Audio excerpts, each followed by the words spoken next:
We're deeply honored to have the forum inaugurated today by Chancellor Dr. Merkel and Prime Minister Löfven.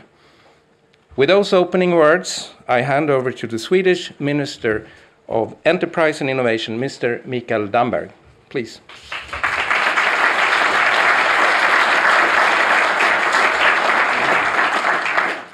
Chancellor, Prime Minister, Excellencies, ladies and gentlemen. In October last year, I was part of the Swedish state visit to Germany. I met with German business leaders and with members of government. And during my visit, I became even more convinced that our two countries are a perfect match when it comes to innovation. Because when other companies see obstacles, German and Swedish companies most often see new market opportunities. And where other countries stagger in front of big societal challenges, our governments take the lead to find the solutions of tomorrow. This common approach often puts our countries and our companies in a pole position to take advantage of new possibilities. And that is exactly what we've been doing here at the roundtable discussions earlier today. To sum up, the last 2 hours has made it clear that Germans and Swedes share the passion not only for innovation, but also for a new partnership between our countries. We have taken the first step to concrete actions under the 4 themes of the German-Swedish Innovation Partnership for a Sustainable Future. We talked about mobility, test beds, digitalization of SMEs, and e-health. I do believe we can look forward to a great future cooperation on these issues, and I'm glad to be able to be part of this common journey. Now, it is my great honor to introduce the next speaker, our guest of honor, Madam Chancellor, Dr. Merkel.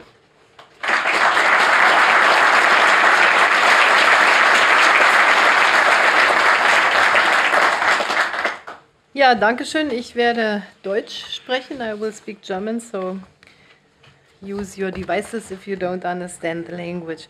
Sehr geehrter Herr Ministerpräsident, lieber Stefan Löfven, sehr geehrter Herr Minister Damberg, meine Damen und Herren, dass Schweden und Deutschland gute Wirtschaftsbeziehungen pflegen, das hat viel Tradition, denn schon zu Zeiten der Hanse herrschte reger Warenverkehr quer über die Ostsee. Deutsche Kaufleute brachten Tuchsorten, Weine oder Gewürze und sie nahmen zum Beispiel schwedisches Eisen wieder mit zurück. Heute haben wir eine andere Handelspalette, aber vor allen Dingen kann man sagen, dass sich diese Handelspalette auch verbreitert hat.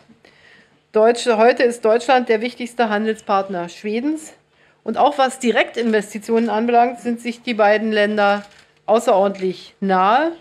Es gibt rund 900 deutsche Unternehmen mit etwa 60.000 Beschäftigten, die sich in Schweden angesiedelt haben.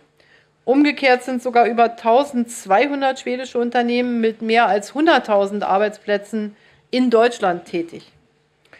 Wir haben in unseren Diskussionen heute mit dem schwedischen Ministerpräsident natürlich auch herausgearbeitet, wie eng verbunden wir uns politisch und kulturell sind. Wir teilen die demokratischen Werte und Überzeugungen. Auch unsere Lebens- und Arbeitsweisen ähneln sich durchaus.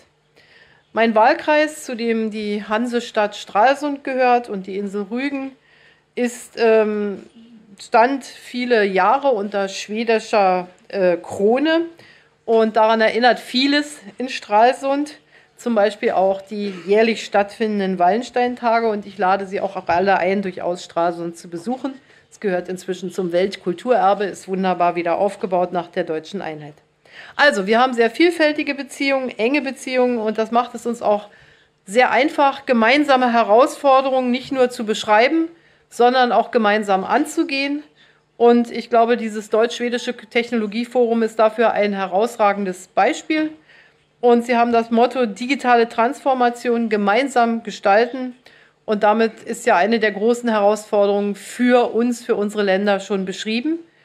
Die Digitalisierung ist die große Innovation, die unser Leben, unser Arbeiten, unser Denken, auch unsere Kommunikation natürlich massiv verändert Und man kann fast in jedem Wissenschaftsbereich von der Ingenieurskunst bis hin zu den Sozialwissenschaften sich mit den Folgen der Digitalisierung befassen.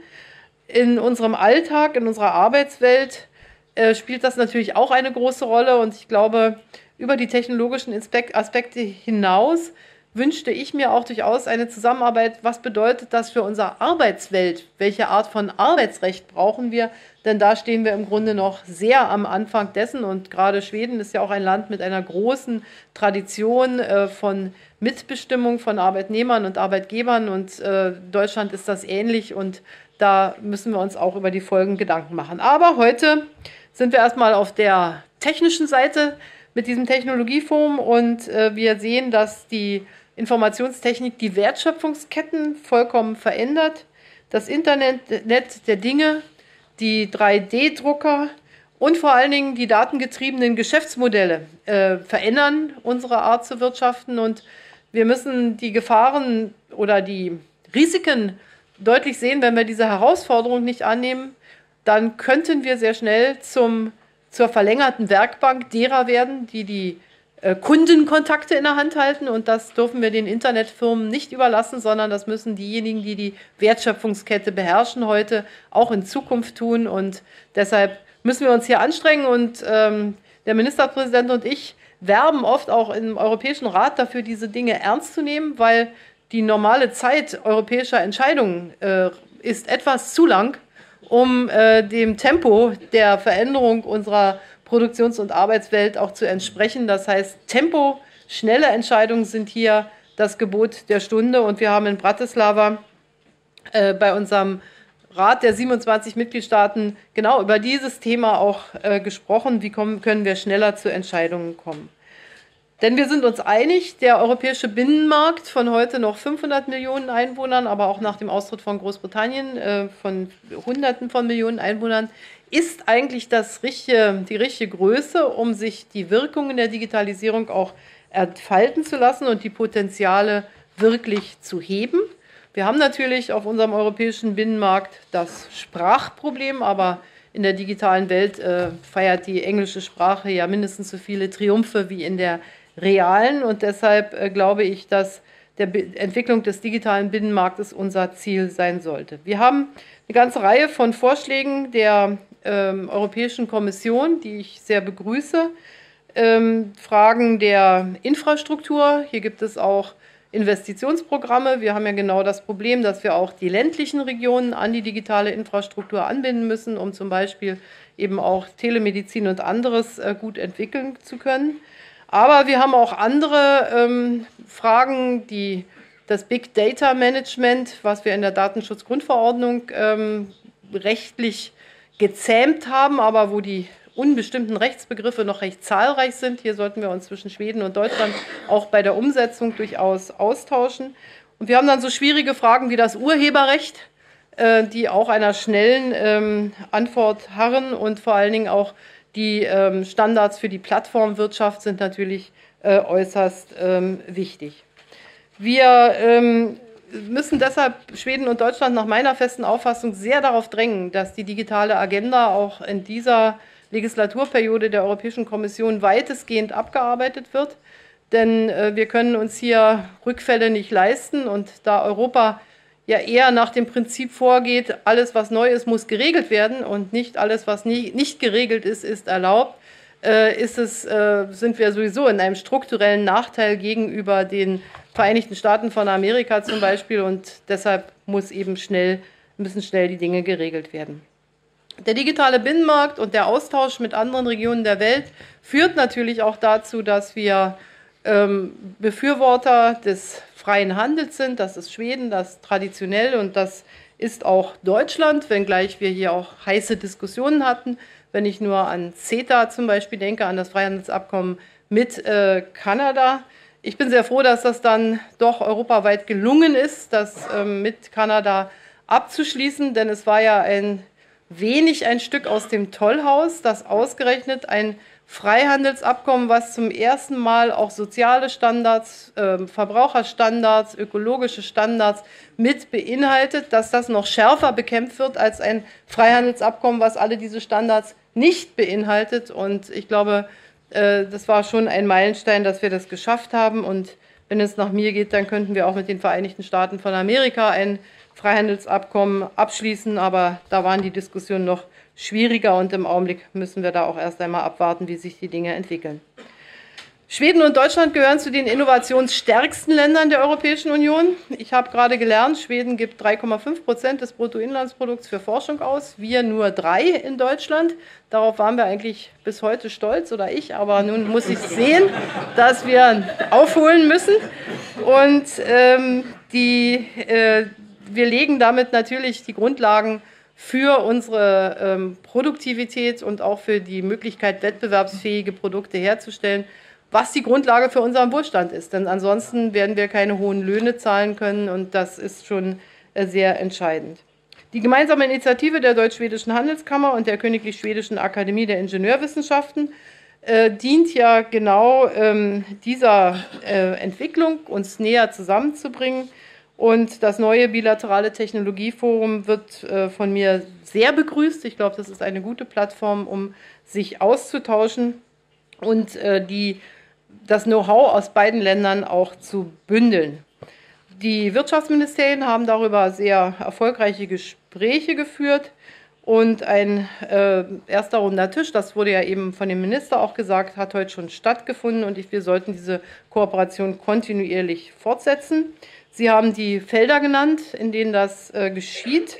Ich denke, das Thema Mobilität ist von entscheidender Bedeutung. Die Mobilität steht im Grunde ja vor 3 disruptiven Veränderungen. Einmal das Teilen von Eigentum, zum Zweiten die Antriebstechnologien und dann noch das autonome Fahren.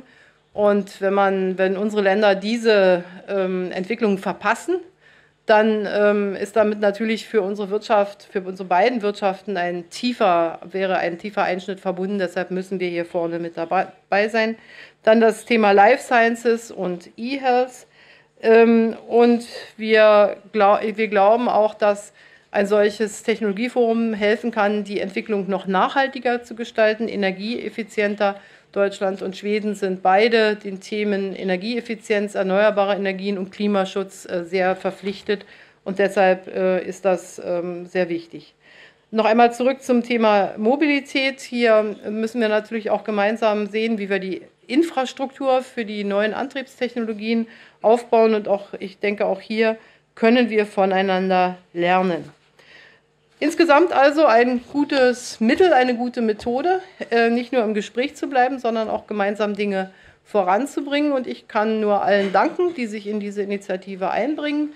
Ich denke, wir sollten auch die Kooperation gerade der mittelständischen Unternehmen voranbringen. Das ist ja auch ein klassisches Feld der Außenhandelskammern.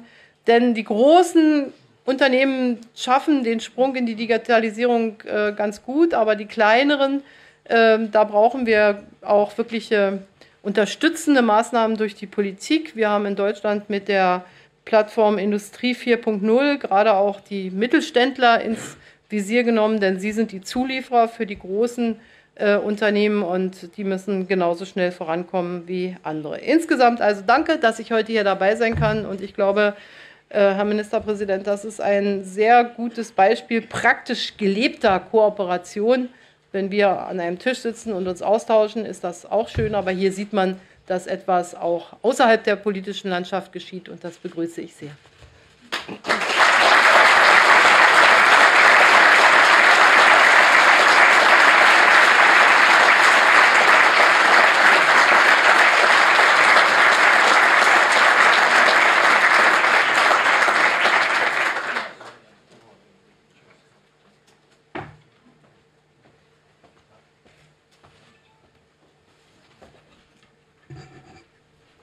Chancellor Merkel, Excellencies, ladies and gentlemen, I am honored to be here today, and not least I'm honored to be accompanied by the German Chancellor.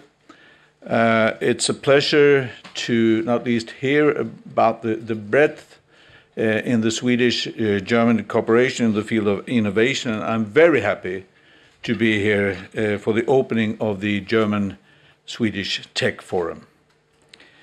Germany and Sweden are two countries with many characteristics in common. we have a large proportion of innovative problem solvers and also entrepreneurial minds. We actually share the willingness to adapt in times of change and make something even better for the generations to come. To put it simply, we combine good business with the moral obligation to do the right thing. And as you know, there is no shortage of challenges. Climate change, just to give one example, is pushing us all to find these new solutions. And for sure, there is a big market waiting to buy these new smart products and emission-reducing solutions. So being at the forefront will create new jobs, it will create growth, and innovation and cooperation are two of the keys to sustainable economic development. I have great respect for the way Germany has been able to innovate and export new solutions and state-of-the-art technology to the rest of the world year after year after year. Not least, it is inspiring to study the many medium-sized so-called hidden champions which has been powering German exports. The success of the German Industri 4.0 is widely known, and we have been fortunate enough here in Sweden to learn from it when we established the Swedish Strategy for Smart Industry. And the German success of automation, modernization, and digitalization of its industry is something we can all learn from. I believe our countries have much to gain from increased cooperation on specific innovation projects and from sharing our experiences. So I'm very happy about this German-Swedish partnership on innovation.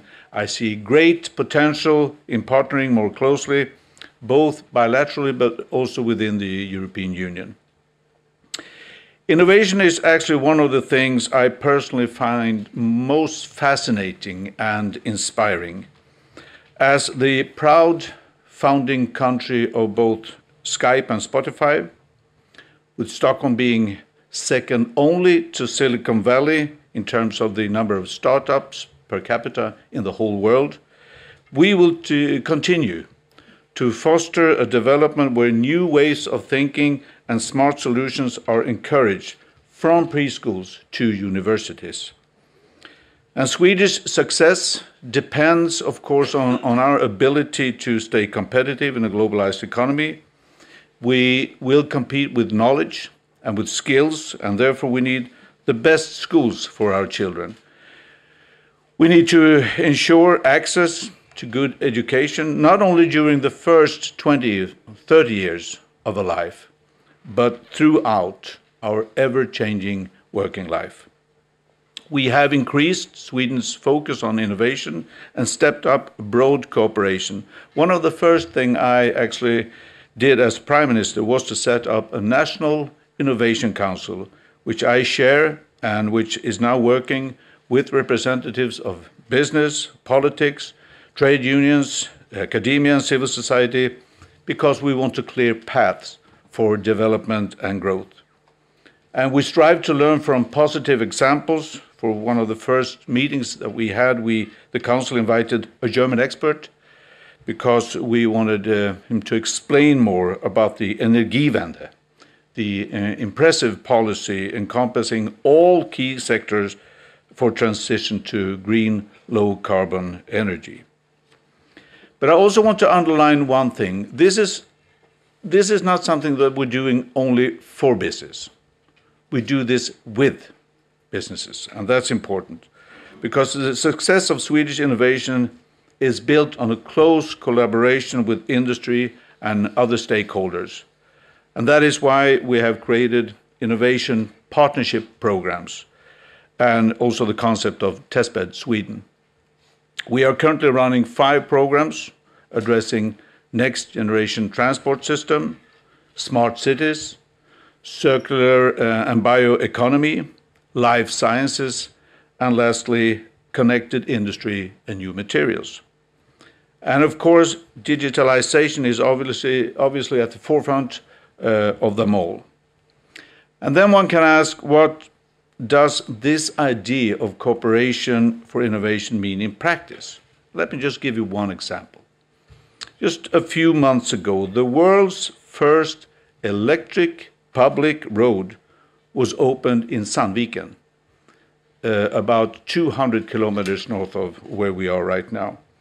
And in a partnership between Scania, Siemens, local and national authorities, a hybrid lorry is now operated by a local transport company on the electric road, delivering materials to the steel industry in that very area.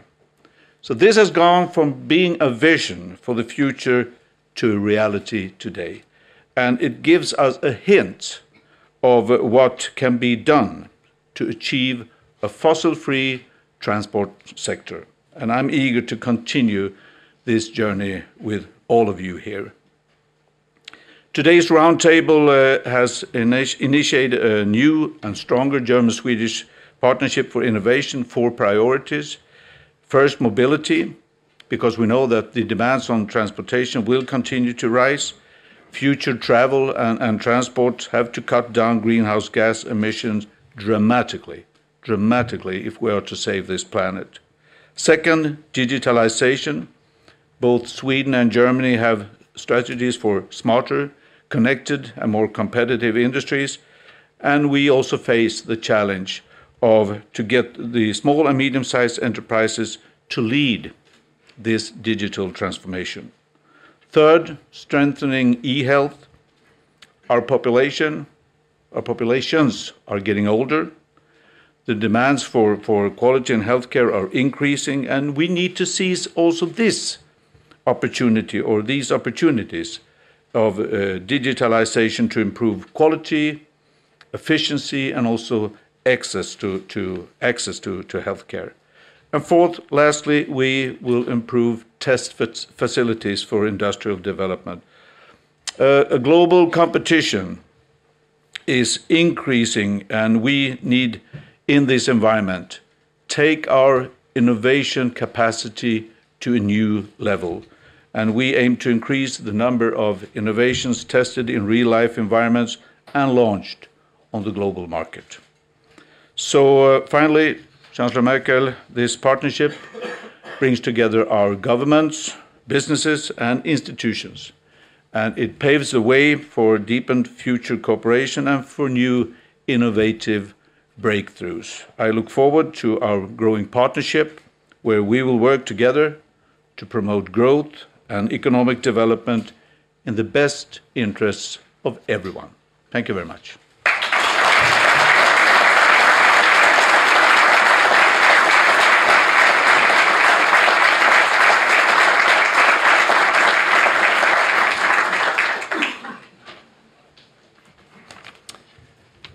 Frau Bundeskanzlerin, Statsminister, Minister Damberg, I would like to express a big thank you for a very kind address, and with those highly appreciated statements and views on our future cooperation given from both the German and the Swedish governments, I think that the German Swedish Tech Forum is really ready to take off.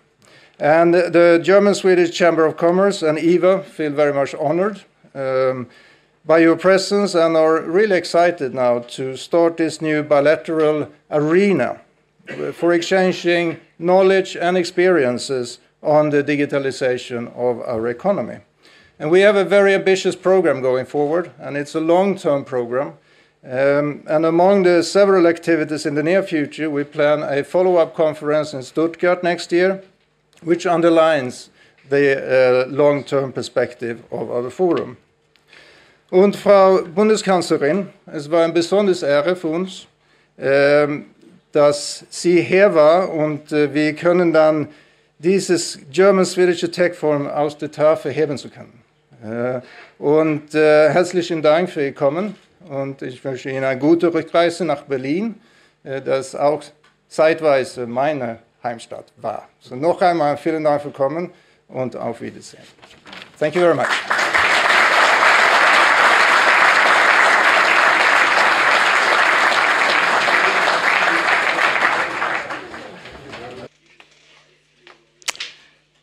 with that, I would like to welcome the president of the German Swedish Chamber of Commerce back up on the stage of fashion. Please.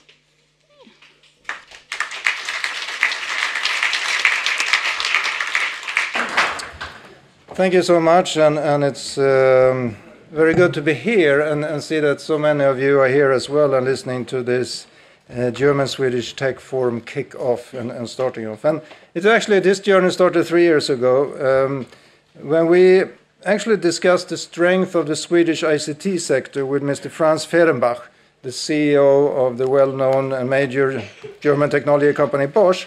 And he was a guest speaker at the German Swedish Chamber of Commerce annual meeting.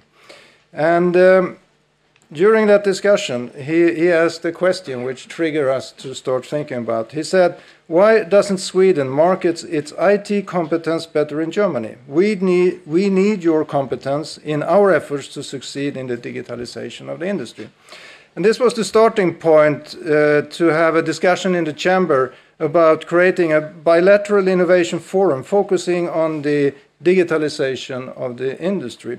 And at the same time, the German strategy the German future strategy, Industri 4.0, became very much a buzzword also in Sweden. So both Germany and Sweden face major technology challenges regarding the highly developed industries when it comes to globalization, digitalization, and of course the climate change. And both countries must continue to develop their innovative power in order to really match up and stand up against the global competition coming from around the world. And as a leading innovating nations with a very much traditional close exchange, I think both of the countries are perfect partners in order to create a more formalized and a better exchange.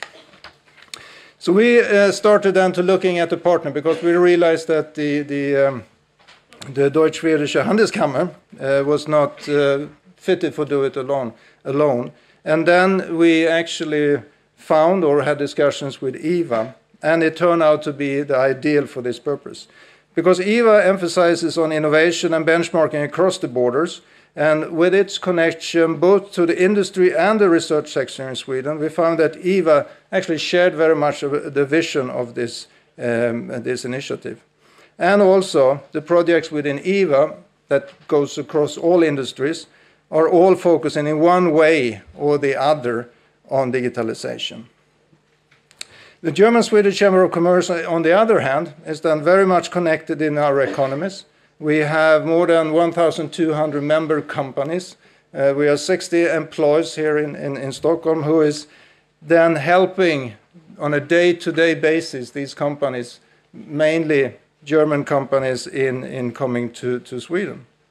And with our supports, our service, and our organization, and our connection to the German AHK system, which is the Chamber of Commerce system in Germany, we believe that the combination of IVA and the Swedish-German Chamber of Commerce was perfect.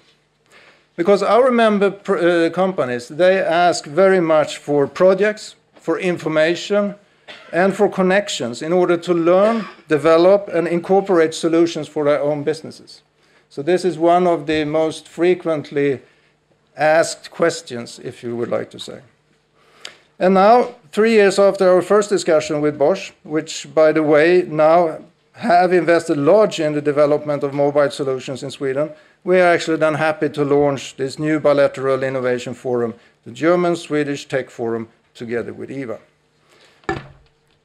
Under the umbrella of the German Swedish Technology Forum, a series of events with selected cooperation partners will take place, where German and Swedish businesses and research representatives will meet to discuss current topics, exchange knowledge, and present best practices.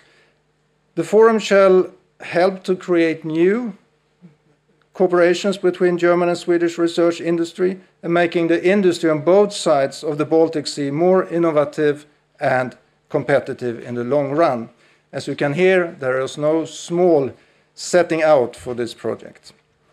The objective is to establish the German-Swedish Tech Forum as the most important communication and networking platform for German and Swedish actors within the area of digitalization in order to support the development of the economy. And within 1 year, we expect that more than 400 participants will have taken part in at least one of the many activities in Germany or in Sweden that we plan to perform.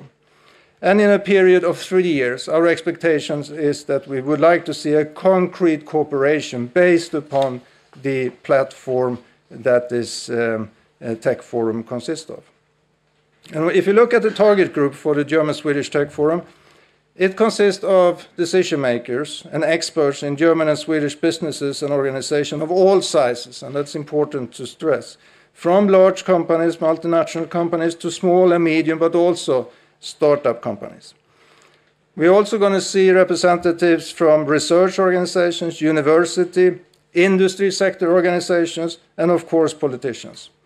It is the business that will make the change, but we have to, and the politicians have to give support to the development in order not to create obstacles and barriers against the development. And with the frame of the German-Swedish Tech Forum, we will set up conferences to exchange experience and best practices several times a year in both Germany and in Sweden. And the next conference of this size will take place in Stuttgart, which is a major center of research and development on digitalization. Furthermore, there will be regional seminars on smart industry, which we will hear more about later today, and workshops and fact-finding trips on specific topics to both Germany and Sweden organized. And stay tuned, because we will keep you posted. Among the topics we will cover in the next 3 years on digitalization of industry and society, we have chosen life science, manufacturing and material industry, mobility and transport, energy and environment. And the activities will be organized jointly by IVA and the Chamber, and occasionally we will then also have other parties engaged as well in order to get the best possible result.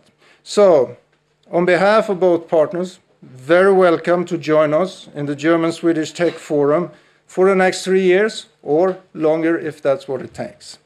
With that said, I want to welcome you to listen to some of our best practices and how we work with innovations, with digitalization as a leader. Thank you very much. Mm-hmm.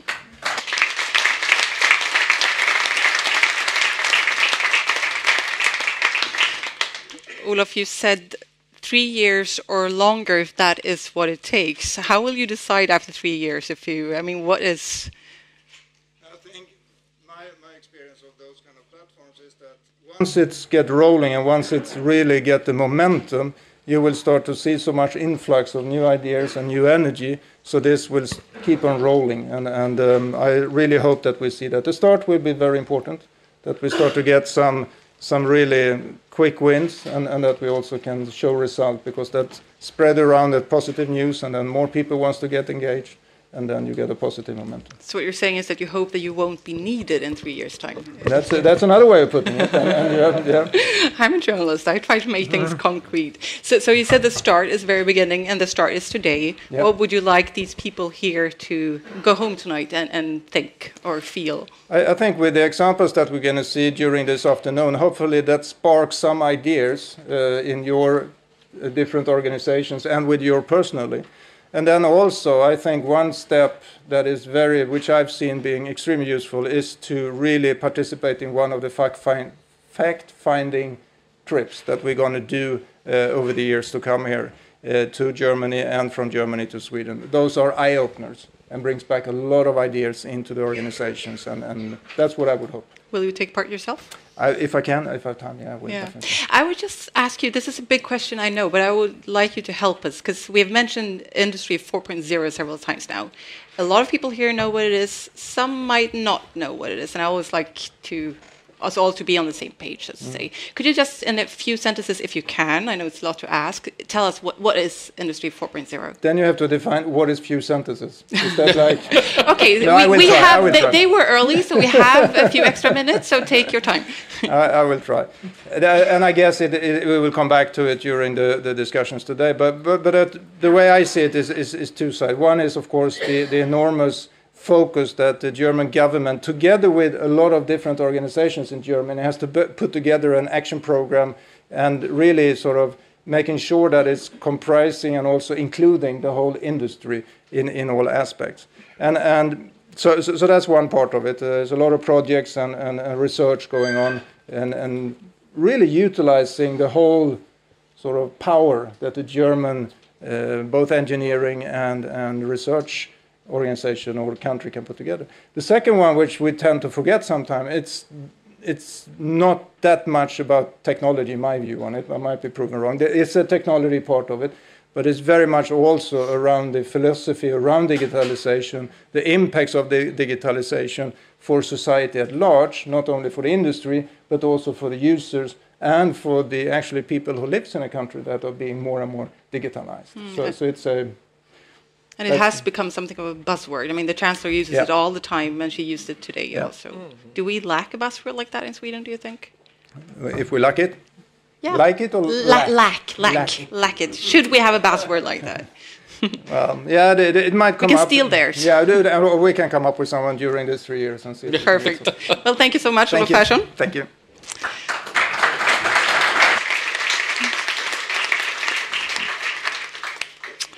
It's time for our first panel discussion, or we'll start with a speaker. The title is Challenges of Digitalization to the Industry, and we're going to hear 2 short presentations from Sigfrid Rosvoll, member of the executive board at Siemens, and then later on Johan Söderström, head of ABB Sweden. We will have a short discussion afterwards, and you're welcome to ask questions. Sorry, Herr Rosvoll, welcome. Or Herr Professor, I should say. Sorry about that.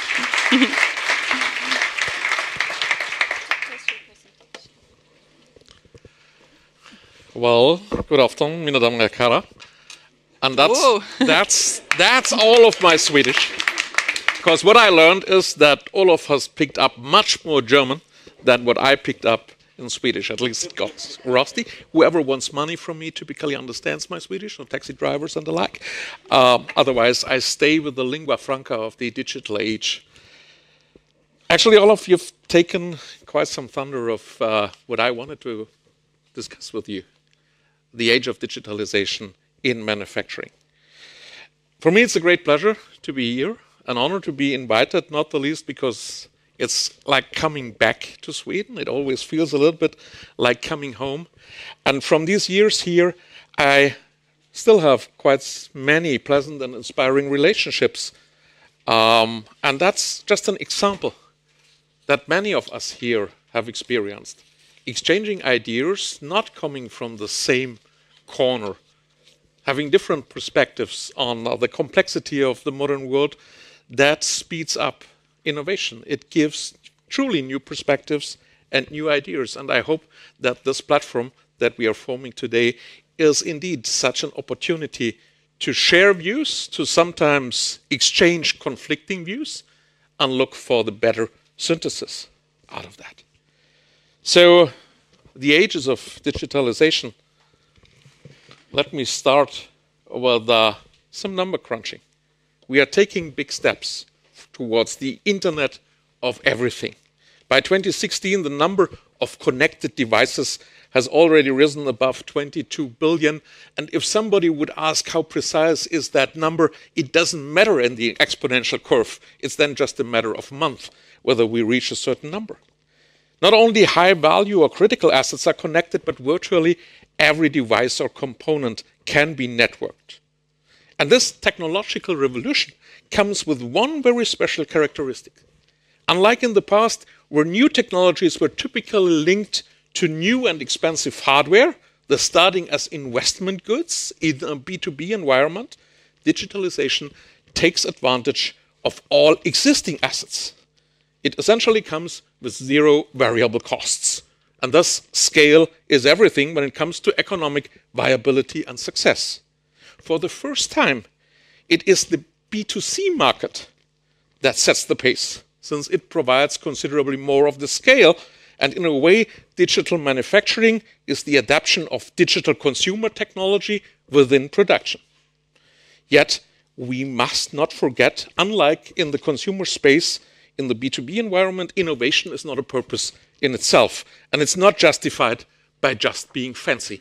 And as much as we like the buzzword or the marketing slogan, the rule of the game is pretty simple. If there is no tangible customer benefit, there is no investment. Looking into the manufacturing world, and this is what I was asked to do here, I'm convinced that we can achieve a lot of these tangible benefits. Within this comprehensive digitalization, our focus will not just be on the extended capabilities of one single product, but also increasingly on the network of devices. With virtually every component of a complex system or a production facility for that sake, sending and receiving information, there will be a whole new level of transparency, access, and autonomy, which again are not a purpose in itself, but they are the foundation of more quality, more productivity, more flexibility, and more speed. So the target dimensions of production will stay the same, but we spell them differently in the age of the fourth industrial revolution, as we sometimes call it. Let me describe the concept of Industry 4.0 through its three core elements. The first is the fusion of the virtual and the real world. Typically, both product and production system today are developed in the virtual space first. Yet ultimately, we all want to drive an actual car, and not only the digital enhancement of a video game. So therefore, the digital model has to reflect the real constraints and behaviors. It has to be a reliable link between the multiple challenges of the real world along the entire value chain. This first core element of Industry 4.0 is reality today. Let me give you an example. What you see is the simulation of a dip coating system for the automotive industry by the German plant manufacturer Eisenmann. It combines the virtual design of all the machines and systems with a multi-physics simulation of the operation and thus the real production process. It captures the complex dynamics, taking into account acceleration, delay, and inertia of the mechanics, but also coating constraints of the fluid and carryover of chemicals out of the immersive bath. Using this simulation on different car body types and dip curves provides the optimal process parameters for programming the system. The second key element is a logical outcome of this connection between the virtual and the real world. It's a digital twin that coexists and evolves along with the physical product or machine. All shapes, behaviors, capabilities are represented virtually, allowing to define skills of the production element and to analyze and prepare any possible action in advance. Instead of programming, for example, detailed coordinates of motion, the production system can be deployed much more flexibly by defining tasks, complex tasks, which are matching the skills of the devices. And what's more, with all necessary engineering and testing done virtually, production modules will be able to collaborate on a plug-and-play, or I should better say a plug-and-produce basis. There are already first prototypes of such cyber-physical production systems. Siemens, for example, and this is where this little video is from, is researching them at our Future Automation Lab in Princeton, Massachusetts. It's a small production line capable of engraving and handling business card holders for one, and secondly, assembling 9 different variants of toy cars. What's different is that all the robots, the conveyor, the engraver, work together autonomously. They can handle all the necessary production steps by providing their predefined skills towards executing predefined tasks. And if one robot would be added or taken out of the production line, operation would still continue without interruption and without human interaction. All the production steps are coordinated and calculated in real time during operation. Second step. And these first 2 steps are very promising. Yet we certainly are not already done with Industry 4.0. If we want to achieve a real dynamic, autonomous production networks, there is still a lot of research and development to do. Yes, there are variable production networks like our electronics factory at Amberg already, where processes autonomously adapt, but they follow predefined rules in that adaptation. For example, by looking for the machine with the shortest backlog for a certain process like soldering the PCBs. Going forward, the interaction and negotiation is supposed to happen between those autonomous systems without human interaction. They will exchange information in real time across company boundaries and reconfigure production routings based on machine learning and artificial intelligence. So going over and beyond the predefined rules. Emerging new value creation networks, they will be highly dynamic. And this will not the least be a great challenge for IT security in these dynamic networks. But we should not forget that also legislation needs to adapt to autonomous activities of systems. For example, considering a declaration of intention, in German Willenserklärung, which is attributed to systems rather than to human beings. So who's responsible if something goes wrong? The system? Well, good luck for the court case against the system. If we deploy these core elements, it leads us to a true digital enterprise concept. The virtual and the real world and all elements in the value chain will increasingly merge and create networked, highly efficient and flexible ecosystems. And its purpose is to execute the customer's individual product orders at any time and any place. Fast, efficient, and with high quality. Industrial software, ladies and gentlemen, is increasing productivity and efficiency by integrating all steps from the product development to the production and the useful lifetime. So there is tangible benefit, and it's not just being fancy, it's more than a marketing buzzword. A highly networked multi-modular logistics system speeds up delivery of the product to ensure the fastest possible time to market, or maybe what's more important, time to customer, which ultimately translates into time to profit. And without any doubt, this all is done with the full involvement of the value chain suppliers in true partnerships. So it's not just about selling specific products to a certain customer anymore these days, but it's about implementing entire new ecosystems. One unique link across all these steps is a true Swedish one, at least for us in Siemens. Additive manufacturing, a genuine disruptor, enabling new designs and topologies. If you just reproduce the same design that you had in conventional manufacturing, you are missing half of the beauty of that. It's new designs that will help many applications achieve a breakthrough where they might otherwise just be in the asymptotic saturation curve of conventional technologies. Siemens can be very proud of the excellent research and production facilities on additive manufacturing that we have here in Sweden.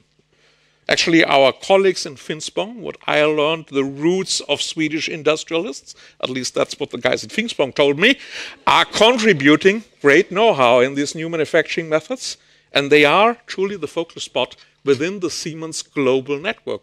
And just to give you an idea, over the course of the last 5 years, we have invested about 2 billion Swedish crowns in R&D and more than 1 billion in true fixed asset investments in Finspång to move things forward, again, for Siemens as a whole. To unlock the full potential, we are addressing every step of the value chain in adaptive design implemented via sophisticated PLM software, yes, from Siemens, that's the commercial part of my speech, as well as in high-performance material produced within specific process parameters, all necessary automation, and up to exploring the opportunities and gaining experience in our own production plants, like in Finspång, and in our own products. I'm convinced that the technology will bring enormous opportunities for many industries, like in healthcare, aerospace, automotive, or energy, for that sake. A second very important element within these new digital ecosystems is how we collect and utilize the generated data. Siemens' solution for this is our MindSphere, the cloud-based open operating system for the Internet of Things. MindSphere makes it possible to improve the efficiency of operations of entire plants and manufacturing networks by recording and analyzing large volumes of production data and feeding that back into the operation. So it's not just about big data. It's about understanding. That's what machine learning can help you, but also to understand how you interfere with the process. What do you do with all the machine learning? What is the consequence? In a model-based simulation, we can help in doing so. Model-based analytics, that's the name of the game. The digital twin of the product, and regardless whether it's a PLC controller or a fancy car, and the collected data are used for analysis, simulation, and improving both product and production, thus closing the loop. But as it was rightfully said, that whole new world of digital manufacturing is not only a question of technology. To be successful in this digital transition, this is not only a task for us engineers. Both politics and enterprises have to fuel this change. It certainly starts with meeting the emerging need for digital skills in infrastructure technology or data analytics, for example. And it was already mentioned that there are two aspects to that. One is education. Here I'm extremely confident we have proven that we can adapt curricula over time to innovation. So that's the easy part. The bigger challenge is the continuous qualification of our experienced employees, a recurring professional education that keeps them up to date with the latest digital technologies, because we will need their ideas and their know-how and their expertise in the real world to shape the new digital capabilities and possibilities. Secondly, we have to break through department and even company boundaries. The more we are trying to interlink all the information out of the whole value creation network, the more we also must collaborate much more than in the past. We must aim for an efficiently networked interaction that goes beyond just the exchange of specifications for an order. Only in this way we will take full benefit of each other's skills and resources. And finally, thirdly, this digital transition will, of course, need to have courageous people who are willing to break new grounds. It won't be enough to continuously improve solutions. We have to go beyond. At the same time, the customer benefit has to be in the center of any efforts. And if there is any simpler, more efficient digital solution than what we have today, somebody will find it. And it's better us and not somebody else addressing Schumpeter's challenge. To explore, develop, and implement these new possibilities may often take courageous decisions. But this digital transition holds great opportunities for those who dare to shape it. And that all should be reason enough for us to jointly look into the future, to exchange ideas, discuss them, toss them around, collaborate, and shape the future. Thank you so much.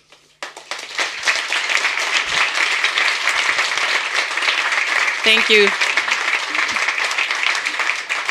I must say I was happy towards the end that you actually mentioned people and employees, because even if I was fascinated by the toy car lab, and I would love to visit it, it was also a bit scary. But that's not what the future looks like only, is it?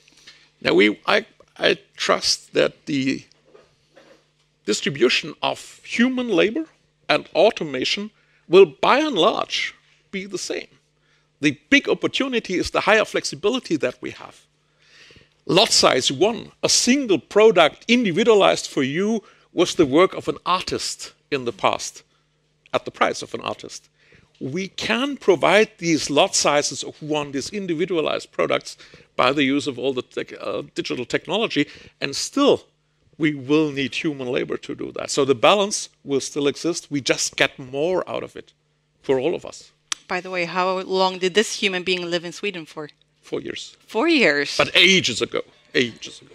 Okay, then we forgive you for not knowing more than one sentence. Although it was a very beautiful sentence. Secretary Rosworm, please take a seat and we'll listen to the next speaker, and then we'll start the discussion afterwards. Thank you. So, well...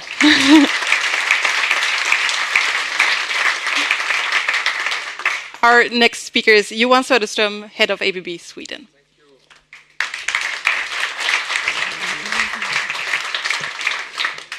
So, honorable guests, ladies and gentlemen, dear friends, I'm really honored to be here representing ABB, and after Professor Siegfried Rosworm's excellent presentation, I tried to live up to what ABB can do.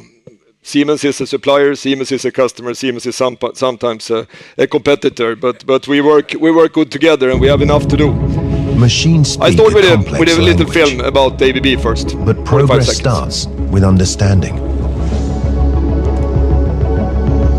So we to generate insight for our experts, partners. Doesn't work. Together, we create solutions that were once unthinkable.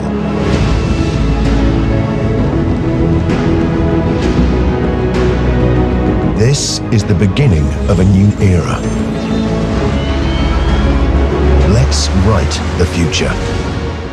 Together. ABB. Okay, a little bit of that. Then I move over what is most important always. For Siemens, for ABB, for everybody sitting here, what is more important than sustainability? What is more important than to take care of the planet and take care of people? So I think companies like Siemens and ABB, we take this to our heart. We believe that this is always most important, and this is very important for us all in a company like ABB, 135,000 people, that we never compromise on this. How is the link then to digitalization? Digitalization connects us as companies and individuals, so then sustainability will be even more important. And I think that is good, and we had that discussion during lunch as well, that the pressure on us on sustainability will lead us to even better innovation, and the best ones, who are really best for real, they will survive. So that's why I start with this picture. It's really encouraging. Then if we look at collaboration, and we had that discussion during lunch as well, we collaborate globally, companies like Siemens and ABB, with other customers and suppliers and other partners. We collaborate on a European level, but we collaborate very much on a Swedish level and on a German level. And we collaborate very much in competence areas, like Lindholmen is very, very good on automotive in Sweden. Mjärdevi Park, we will listen later on to Lena Miranda. You have your type of competence center developed there. We have automation region where my young colleague Björn Jonsson is spearheading that one, sitting together with Ulf Troedsson from Siemens. And they are both part of that with 130 companies, also coming up with a lot of ideas, small and big companies, academia, research institutes together. How can we then connect Germany and Sweden better? And we had some very good discussion during the lunchtime, Mr. Snorre, how we can really get that to be tangible and concrete results. I'm very optimistic about that. I think we share the sustainability piece. We have the same DNA when it comes to that, and therefore we can do a lot more together. ABB is prepared to support that. If then I look what's happening out in the world and where ABB plays, I'm really fascinating. I feel that I would like to be 24 years old and have a lot of my career ahead of me. I'm 54 and looking like 65, but I like to prolong my career. And if ABB doesn't want to prolong my career, I hope somebody of you would like to prolong my career. So I can be part of the energy revolution, so I can be part of the fourth industrial revolution, developing things which are sustainable. Are you with me? I like to build up some kind of, I tried to be cool, but I couldn't. At ABB, we have 70 million connected devices as an install base, and probably Siemens have the same or even more. We have more than 70,000 control systems, digital control systems already as an install base. More than 6,000 enterprise software systems. So we have a very good base with very intelligent people at the customer sites to continue to have as a base to develop the digital offerings. But for sure, digitalization, automation, robotization, the fantastic movies we saw with virtual reality, augmented reality, everything that's happening today, the technology is there. But only a few companies take this technology to the individuals and the teams to really make use of it. And I will share some examples of companies I believe do a lot of good things for their people to really take advantage. In ABB, we talk about something called ABB Ability. With all our offerings, product systems and services in the power arena and automation arena, we try to get this under one umbrella now. 55% of our revenues is connected to softwares, and we see that everything we deal with is very much digital, even in the energy arena. And I will show you later on. In order to get the better match, we teamed up with Microsoft because they have the cloud platform, and we have the domain competence. and we have the installed base, and we have the application knowledge. So we feel that this is a very good combination. If I then look forward, on the power side and take one clip, what's happening in the energy revolution? Well, the grid needs to be stronger, greener, the transmission grid, it starts with that. There are planned 300 HVDC projects. Right now in the world, it has been delivered 175. ABB has delivered 60 of these HVDC projects. HVDC is high voltage direct current. If you switch to direct current, you can reduce the losses tremendously. These are two ongoing projects which makes the Energiewende coming right in Germany. Connection between Germany and Norway. ABB takes part of this one, getting the German society and customers and people connected to the hydropower in Norway. And then the Norwegians will get access to surplus solar and wind power. Same thing is happening then with Kriegers Flak, and there are a lot of things planned like this. And when I look at HVDC, it's very much digital as well. It's extremely digital. This is what's happening on the transmission side. I will not have time to talk about what's happening on the microgrid side. I will not have time to talk about everything that's happening on the smart grid side. And I know some of the people in the audience, you belong to the power side, and also Siemens. So there are a lot to do in the energy revolution for us in the room, and where digitalization will play an instrumental role to live up to one of the sustainability development goals, giving electricity to everybody on the planet in a sustainable way. If I then move to one of my favorite companies, if I look at on the Swedish market, who is really ahead of everybody else in the mining industry worldwide. We work with everybody in the mining industry. That's Boliden, and I'm proud to see that Lennart Revelli is here, the CEO. You have really taken Boliden when it comes to automation to a total different level. You have the poorest richness of copper ore up in the Aitik mine, and you still make most money out of everybody. And why? Because you use the right technology, but you also let everybody implement it in the whole organization. So it's very much about leadership and culture to get everybody to understand how to use that technology. And the good thing also why I used to call you the Teslas of the mining industry is that you're not afraid of competition. You open the door to competition, competition come and look, and you have new plans to go ahead. For instance, Ericsson with Sora Masur, the CTO sitting over there, looking into the 5G. The 5G, and a lot of us on this map are part of this. I know that Siemens is also part of the electrical highway system with Boliden, etc. So a lot of companies are attracted to a company like Boliden who are there to innovate. And I see more and more small companies are getting access to that. For instance, Mobilaris, who is one of the best companies on the planet right now on underground GPS technology. Been growing tremendously the last 4 or 5 years.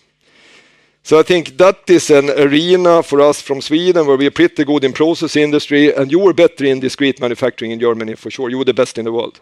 But I still think that this little country have some very, very good companies on process industry. What is also remarkable with Boliden is that you are very good to reuse printed circuit boards and manufacture metals out of printed circuit boards. And you have done an excellent circular economy investment up in Rönnskär close to Skellefteå, which is something to benchmark and piggyback on. And we are proud to be a partner to you, and we learn a lot by working together with you. Another one which is very important is Volvo Cars. Make people's lives easier. Volvo Cars will test now the autonomous cars 2017, and they have also formed a partnership with Autoliv, Zenuity. They have announced this company who will develop software for autonomous cars. We are not particularly part of that piece. We are part of the robotization of the manufacturing with state-of-the-art technology, and we are really proud to support Volvo Cars. I can also say that we are very proud to be part of the BMW success story in Germany, where we cannot show any pictures today, but where we like to continue to develop as well. See a lot of good things between the German automotive industry and the small automotive industry in Sweden. Another company is SKF, and Patrik Dahlman is here, who is head of Group Manufacturing Development. Where are you, Patrik?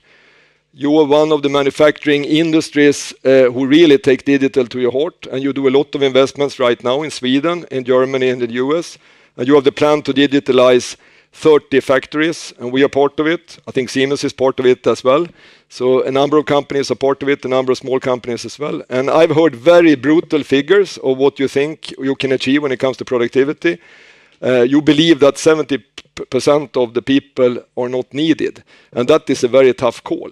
And we set the human in the center for digitalization, but it's also important to understand what to do with all the people and how to deal with this in a very sincere way, because this is a massive and big change. Worth mentioning is that wireless sensors are installed on more than 1 million of SKF's bearings, and that gives a lot of added value and benefit to their customers. In ABB, we have been with robots for a long time. We started with 1974 with the first industrial robot. You have seen the Yumi robot now, which we launched last year, and we have a collaborative robot family on the development. We have had connected services for robot in more than 10 years, and that gives a lot of uptime and yield and a lot of improvements for our customers for sure. And we can do it wireless or hardwired. And we are part of the 5G projects together with Sara, etc. So we see a lot of things happening when it comes to robotization. And you showed also on the movie with a competitor's robot, but it also works with ABB robots for the virtual reality and augmented reality and the twins. And there is room for everybody, because the robots are not used to the extent it should be used. Everybody sees that more jobs are created as well, and more competitiveness are created if we take on robots. Then I have SCA as an example, a pulp and paper company, and they took our control system to their heart and built it like a building block for their Internet of Things. They want each and every equipment in the whole plant to be connected to the cloud and really take advantages and really utilize the data analytics in a good way. So another example of a very good process industry company in Sweden. An example from Germany is the MV Werften, who really have been buying into our software when it comes to how to guide and drive vessels in the world. And we have operation centers throughout the world, helping the ship owners to drive and to get the fleet management done in an excellent way. We believe that we will have 3,000 vessels connected 2020. This is a very growing business, connected and with added value services and coming into new business models. We're selling different things now. Yeah, I know, but I'm speeding up. I'm used to that too. Thank you. EV charging. Sorry, I buy more Svenska Dagbladet. Please. EV charging. Here I like to highlight what Siemens was revealing today together with Scania, the electrical highways. Fantastic solution. But in complement, we need electrical charging. And there we are the biggest in the world. So I think we can do a lot here because we need to go electrical. And we are investing heavily into this. We are the market leader in Germany. We're the market leader in Sweden. Coming to people. You love people, Therese. I do. We love people. Big companies like Siemens and ABB, we cannot do it on ourselves. We see that we need smaller companies. We need research institutes. We need academia. We need the young generation to come on. We decided to start a growth hub in Sweden, and we have a lot of growth hubs around the world. And I can tell you that these small companies, they are doing more to us than we do to them in order to help to develop new solutions, etc. So it's fascinating to see what we can do in such a short time. We launched this initiative in the beginning of September, and we really have tangible results already. And my final slide is that the young generation, they have sustainability and digitalization in the DNA. We need to provide opportunities for them. And again, the mining industry is the benchmark in Sweden. They start with mining camps when they are 3 and 4 years old. So Siemens and ABB, we need to have a handshake on that. We need to challenge that. We need to challenge that. We cannot let them be in the forefront. We need to be better. Good. Thank you.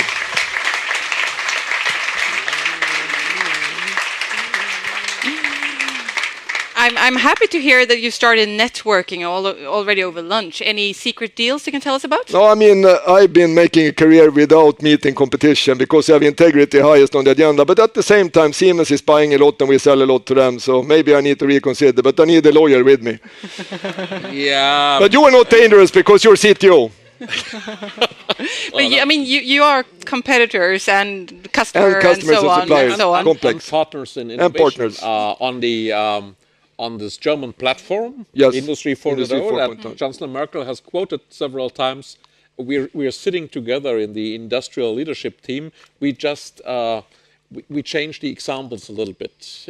His colleague, Mr. Krabbe, the head of ABB in Germany, my dear friend. He typically tells the story, well, if you've chosen Siemens and you would like to replace that with ABB, due to our common pre-competitive efforts, this is not a catastrophe. And my answer is, well, it may be for us, but it works the other way around as well. Okay. But both ABB and Siemens are huge multinational companies. What can you get out of a cooperation between our two countries? A lot, as I said. If I start, I think on discrete manufacturing, and you saw the movies, etc., and this is for real. I think Siemens is a fantastic company, and it's not only Siemens; it's the whole Germany, the whole German manufacturing capability, etc. Is state of the art, is the best in the world. Oh. Full stop. Now you have to say something nice about us.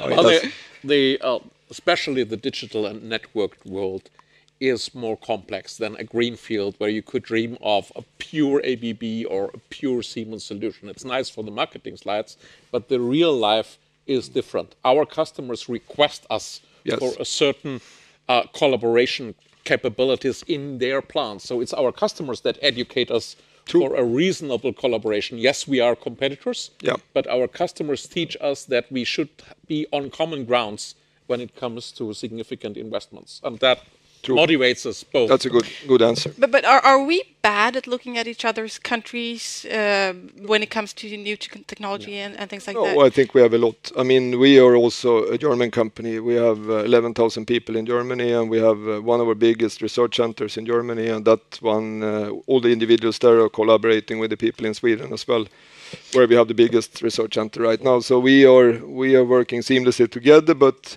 inspired by the lunch, I still think we can do more. But I read an interesting article in Financial Times last week. You might have read it as well. It was a German computer specialist who had his own company, and he could not find customers in Germany. He had to go to Silicon Valley and establish himself there, and then he became successful. Is that, I mean, do we look too much towards Silicon Valley? Is he right, or? Well, we have, especially we in Germany, have a tradition of carrying concerns. You know, it's a matter of whether you are more opportunity-driven or more risk-driven. And in this digital world, we have to learn, and we have to learn it the hard way, that you need to look at things from an opportunity perspective. Our startup community, and we'll hear about that more, they are hampered by this common notion of, oops, there could be a risk in that. Leave alone the question that the scale is easier to be achieved in the US in a homogeneous market with some 100 millions of people, rather than in Europe, where regardless where you found your company, whether it's in Germany or in Sweden or Estonia, you reach certain borders of regulation. And if you want to reap a European market, you have to deal with 27 or 28 different regulations. So with the Chancellor's comment on the data security regulation and the European legislation on that, I like to hear that. However, there will be 27 different interpretations in 27 different countries. So if I'm a startup entrepreneur and I'm reaching the limits of my home country, it's getting complex. And I need a lawyer. Good luck for all of them. So what needs to be done? We have to think more European. Harmonize and make it easier. The name of the competition on this planet will be about regions. It's not about a competition between Sweden and Germany. Nobody would argue about a competition between Arkansas and Michigan. No, it is Europe versus the Far East, and over the last few days, I should say, more and more against the America of Donald. So we better get our act together in Europe. True. And where does the problem lie? Is it? No, but it's like you said. I mean, we need to team up better. I mean, we work a lot with Asia as well. We have 19,000 employees in China, and we see that on the power side, China is the most demanding when it comes to power, and you see it also 800 kilovolt, 1100 kilovolt, 1200 kilovolt, etc. But where will that end up? What will they do with all the competence, etc. over time? I mean, it will be a battle between regions. So from that perspective, we need to be clever. The Chancellor said that it's easy for big companies like you, this digitalization process. Or maybe she didn't. I see that you protest, but it's easier. Okay, and she said the problem lies with the SMEs in Germany, the Mittelstand. Are they aware of this digitalization process in your opinion? I think it's two schools. I think it's one, we have some in the room. We have Garo with Stefan Jonsson, who is growing every year 20% and taking on digitalization fantastically and outcompeting bigger companies. You have Mobilaris on the map. They will soon be 100 people on underground mining and positioning system, and because they have the right manager, the right entrepreneurial spirit, and the right hunger to learn. And the other school is that a little bit complacent, sticking with what is now, and then then you need to find something else to do in a number of years. Can you do something at Siemens and ABB to help them or make them do this change? Well, I think in both countries we have a good tradition that the success of our economies is not based on conflict between the big multinationals and the SMEs, but rather on the synergy between them. That's what I experienced here in Sweden. It's the same in Germany. So, frankly, we have to encourage them. The second, I agree fully. The second party that was mentioned, in a way, it's a psychological problem. You know, if you are owner and chief technologist of your own company, you were used, and so was your father and your grandfather, if it's a family company, to do the most important... Or your mother and your grandmother. Thank you. Well, that was the... Easy one, sorry. So you were used that you decide based on your understanding of your business. And now comes this big tsunami of digitalization. And you cannot understand it all. You have to trust in some partners. Now comes the role of the big multinationals, but you have to trust in somebody else without understanding down to the detail what happens in that machine. And that is a big psychological hurdle for some of that second group that was mentioned. I think we can learn a lot from Germany. I know Olof has worked a lot in Germany, and we had the discussion, Mr. Snorre, during the lunch, and your apprenticeship training program and school, it's absolutely fantastic. So even if you need to change the courses in this training to make the people graduating from there to be more digital, I think you're way ahead of us. I think Carl Bennett and Olof Persson have been driving an initiative, and I know that we from Teknikföretagen, Claes Wahlberg is sitting here, and even Ola Asplund is sitting there from the metal union workers. We need to support this. We need to take care of the next generation who will work with these digital plants. We cannot only have Master of Science and professors. We need that too. But we also need the people who will do the job in the new digital environment. So can we have a commitment from the team from Sweden on that one today? And what about you have some. I didn't see any arms in Corla, you were there too. What do we say here? Who is for it? This is fantastic. That's good. If you have, we have time for this was good. One or two questions from the floor also. But I would like to. The tricky thing again. Let me mention a word of caution. In the education of the young generation, I'm extremely confident that we can handle that. The challenge will be elderly men and women, like me. Exactly. Yep. Where there was a tradition, if you are in the mid-50s, that's nothing learning. It will be sufficient for the rest of my professional life.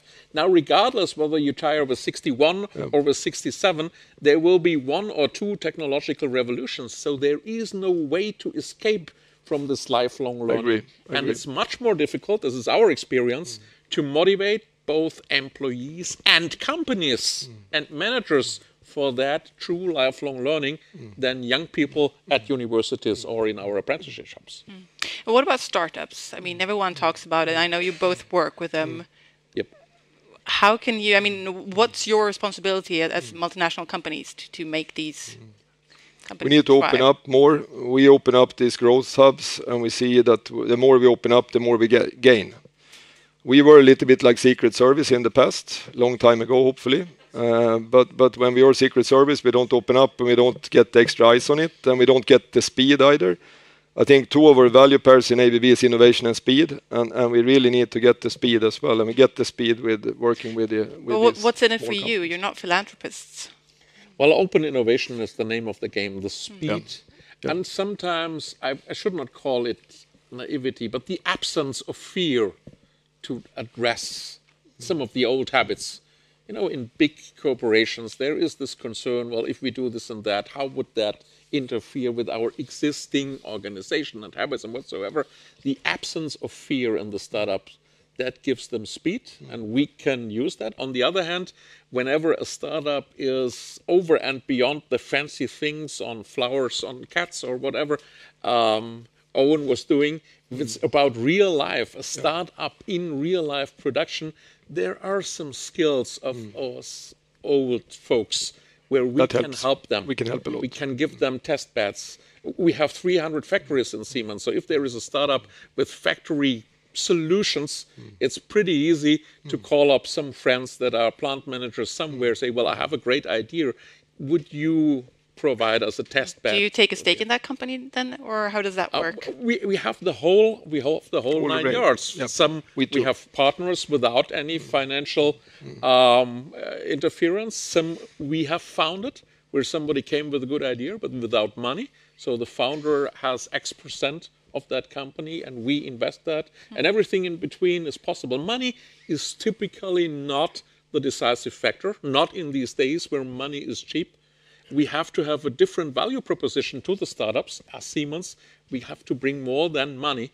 This opportunity to interfere, and be it only about our patent lawyers, just now. We have common enemies. We have common enemies. Just imagine you are a startup entrepreneur and you get a letter from Boston, Massachusetts, with a pretty short letterhead, even shorter than ABB, where somebody is threatening you, well, if you pursue your ideas, our 250 patent lawyers will be after you. At that day, it pays off if you have friends where you can share this letter and say, okay, give them an answer that you have some friends and family with 300 patent lawyers, and we would be happy to entertain that lawsuit with Boston, Massachusetts. That's good. I would like friends like you. I'm sure that everyone here is yearning for coffee, but do we have any questions to, on there at the back? I think there is a microphone. No? Okay, sorry.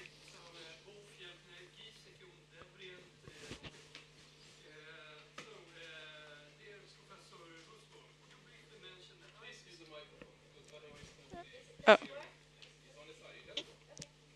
Okay, there is a microphone. But we have a webcast, so that's why you need to use a microphone.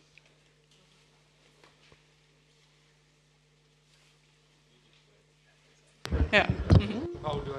Can you hear me now? Yes. Thank you. So, Bo Fjälkner, Giesecke, Devrient Nordic. Dear Professor Rusworm, you briefly mentioned the IT security aspect of Industry 4.0. Could you share some more insight into your view of the concerns around IT security attacks on Industry 4.0? Well, I had 15 minutes, and the typical lecture about Industry 4.0 is 2 hours or so. So I had to kind of neglect that.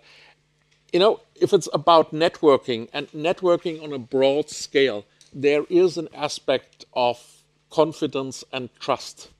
And if in that interchange of know-how and data, that trust is compromised by a lack of IT security, the whole wonderful concept will collapse. Having said that, you could argue now, well, that's known technology. We have good solutions.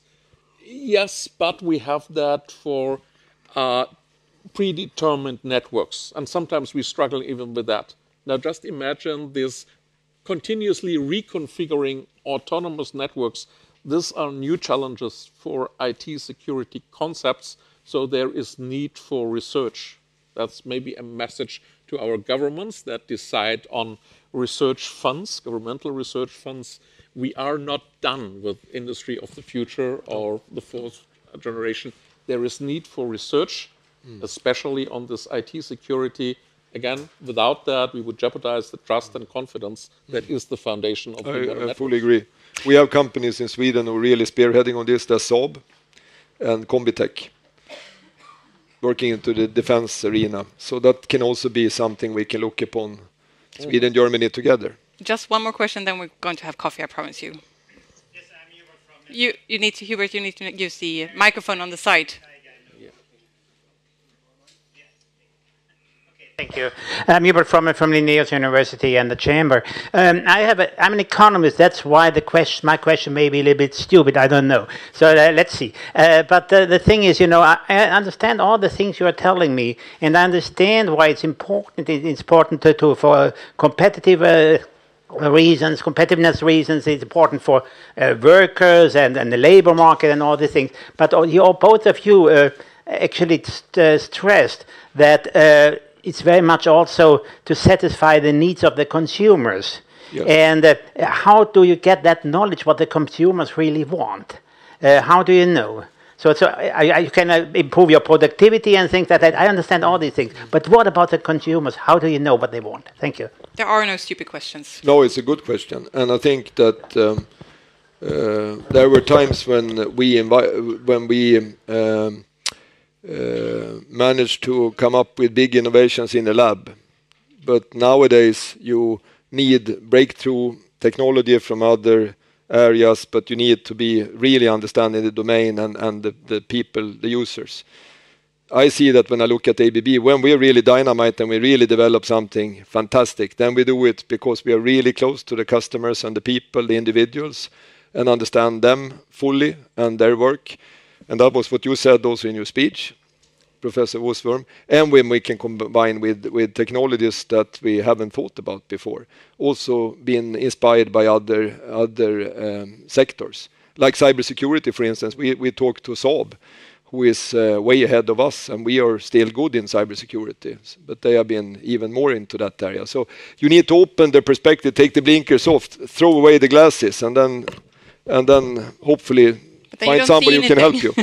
No. Okay. Well, there are two aspects to that. One is the spec, what the customer would like to have, which kind of car or whatsoever. But there is a second category in a more general sense. And to explain that, I use the example of a friend of mine who is COO of a big American car company. And he told me, Siggy, we have a problem here that the user habits, the consumer habits are coming together from Europe, he said from Germany, and from the US. You all know the US way to buy a car. You go out on a Saturday to a dealer and look for the best car on the parking lot. If you want to invest a lot of time, you go to see 3 dealers, but on Saturday evening you bought a car. Yep. The German way, and maybe the Swedish way, at least when I bought a car in Sweden, was you configure that, we like these configurators, and then we wait for 6 months until we get that car. And this guy in the US said, well, this young generation, they learned from our marketeers that it takes us 18 hours in the factory to build that car. Now they are approaching us and say, well, build my car. I graciously give you 72 hours as a reserve. So there is this generic desire of customers in a digital and network world of my car, my product, ever faster. Yeah. And this is a generic customer requirement which we all need to deal with. Individual. And we have solutions for that. We have solutions. That's our value proposition. Exactly. That applies to everything these days. It's also time for coffee. Thank you very much for listening to this first session. Thank you. Thanks. And wait, hang on. Please be back here at 4:30. The theme for this second panel is Crossing Borders for Technology Transfer. And we're going to hear about 2 very interesting projects, one incubator and one science park. And the speakers are Helmut Schönenberger, Managing Director of Unternehmertum in Munich, and Lena Miranda, Managing Director of Mjärdevis Science Park in Linköping. A warm welcoming applause to them.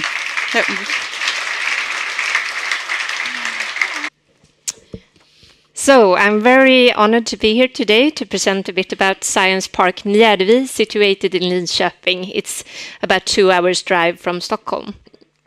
The Science Park is one of Sweden's 2 oldest science parks. It was founded in 1984 as a collaboration between Linköping University and the municipality of Linköping.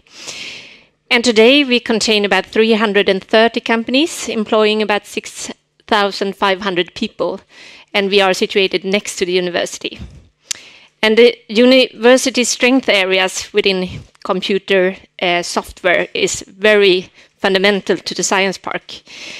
Actually, Linköping is kind of an ICT hub in Sweden. We have had Data Saab. Some of you recognize this from the 50s already. And we have Saab, the aircraft company. We have Ericsson, who was very early in establishing in Linköping. And of course, Linköping University with its strong profile in data science, in sensor technology, built-in systems, and in computer vision. Do I use this one, maybe? Yes? The green? Okay. And we have a very proud history of innovation in Linköping. To mention a few profile areas that has been developed in the park is enterprise resource planning, the building with the heart. And we have spin-outs from Linköping University like IFS, who still have their global headquarters in Linköping, and Intensia, who is today acquired by Infor. Ericsson, as I mentioned, was very early to establish in the park, and they produced mobile phones from the beginning. But then they also have had important development of GSM, 3G, 4G, and 5G within the park. Today we hold one of the 3 global ICT and test centers in the science park. Another profile area is the IPT and streaming media. Actually, Nokia Home Communication had their headquarters in Gärdevi in the late 90s, beginning of the 2000th century. And when they left Linköping, we had like 15 spin-outs from Nokia. And today we have about 700 people employed within streaming media, where Centerio and Aris are 2 of the big companies in the park. Also, we have a very strong automotive sector within safety, vehicle safety and connected cars, which might be of interest to Germany to explore further. 2 of the spin-outs from Linköping University that I would like to highlight here today is SICK IVP and NIRA Dynamics. IVP was founded by 2 researchers at Linköping University in the late 80s, and they worked with sensor technology and 3D cameras, and they tried to make a more efficient production and try to lower the quality risks in the industry. They were acquired by the the German company SICK in 2001, and further developed their operations in the Science Park of Gärdevi. Today, SICK IVP is the development unit that supports the global organization of SICK. NIRA Dynamics is another spin-out from Linköping University, also researchers within sensor technology that work with safety products for the vehicle market. So they do tire pressure indicators. And they were acquired by Audi in 2011 and also have a very great operation in Gärdevi, and the market legislation is going their way, so they have a very promising future. Here we have Joachim Delbom, who is the managing director for SICK IVP, and he was holding a presentation on Industry 4.0 at the Innovation Week in this fall. So, how can a science park contribute to the business growth and innovation? That's a very big question, and we work in a very undefined context in many ways. It's very hard to explain exactly what we do, and we are about 30 science parks in Sweden. We are about 40 incubators. The incubator process, I think, is more similar to one another, but the science parks is very much founded by the regional context that we live in. The association Swedish Incubators and Science Park has, during the last 5 years, worked on trying to develop a common SCP model, Science and Technology Parks model, and we use that model and we put it into our own regional context to try and define what the purpose of the science park is and to put it into some kind of model. As you can see, our long-term objectives are to build new companies, build an enhanced growth capabilities for the companies in the park, strive for new innovation, new entrepreneurs, and attract more direct investments. What also happened was that we extended our stakeholder group from triple helix to quadruple helix.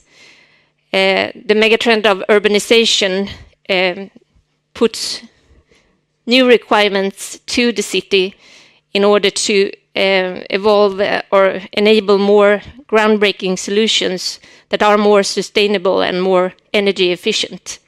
So we think the citizens are extremely important to include in these development processes in the future, and therefore they are part of our stakeholders. And we identified 3 different key processes that we work with in the Science Park organization. We are a municipality-held company with 6 employees, and we do a lot of work.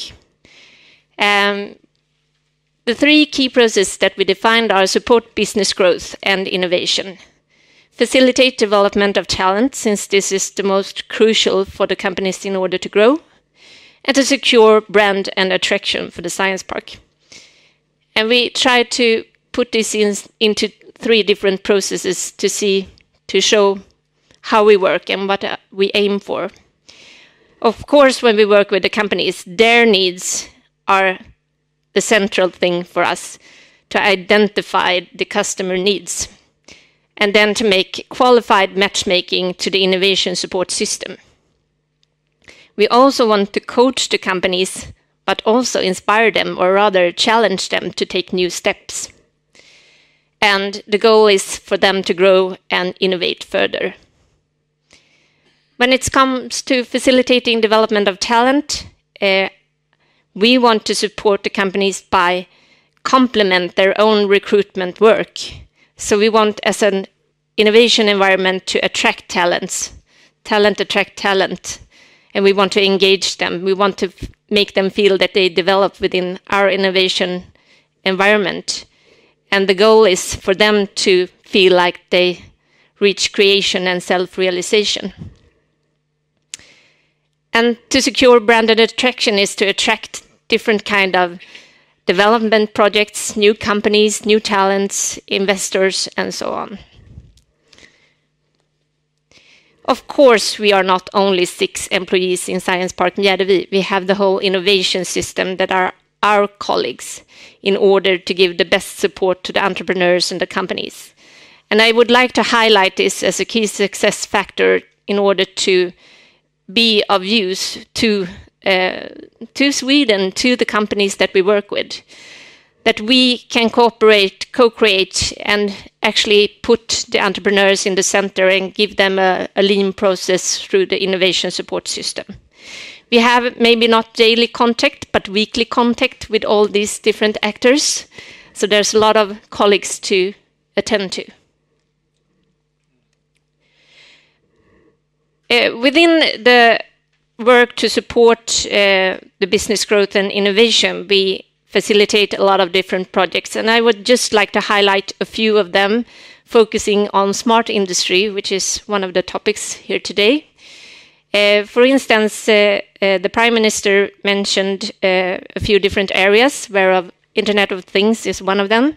And we have a project with Ericsson and our regional energy company, Tekniska Verken in Linköping, that aims at optimizing the production of district heating by collecting data, measuring with sensors, analyzing the data, and then make a more efficient production. Another exciting project that we are launching just now, together with RISE, the Research Institutes of Sweden, Teknikföretagen, and IF Metall, is a project within building digital value chains for the industry. And we are focusing on the subcontractors to strengthen their competitiveness on the global market. And this is a project that is founded by Tillväxtverket, a pilot to work with the digitalization of the industry. Another very exciting thing happening in East Sweden is the initiative of Visual Sweden that highlights our competence within visualization, image analysis, and simulation. also of great importance for the smart industry. And also, as many of you, we work with open innovation processes, where eSweden Hack is one of our open hackathons, where we combine open data to Internet of Things and enables new exciting solutions for the modern society. A very interesting project if you want to follow it. So, why could we not cooperate more? Maybe we could find a triple helix or quadruple helix project to work on. Germany is very good within automotive, and Science Park Mjärdevi is in the forefront of vehicle safety and connected cars. So I would just like to discuss this and explore this further with you. Perfect. Thank you very much. We'll set up a date during the panel discussion. Thank you. Please say, Lena. Thank you. I mean, you showed us the Mjärdevi model, but what would you say is the most important factor when it comes to becoming a successful science park? I think to constantly work on your networks and to accept that the context is changing all the time. And you have to see what's relevant today and in the future and go that way. Working on your networks, which you just did. Thank you very much. Please take a seat and we'll listen to Helmut Schönenberger, Managing Director of Unternehmertum in Munich. This time I got it right. Okay. Thank you. Thank you very much. So thank you for the invitation, and it's a great pleasure to come to Linköping, and also thank you for IVA and the German Swedish Handelskammaren that we can collaborate. It's a great pleasure, and I think we are in the game of high growth, high-tech startups, and it's an international game, it's a European game, and it's, I think, fantastic if we can work together.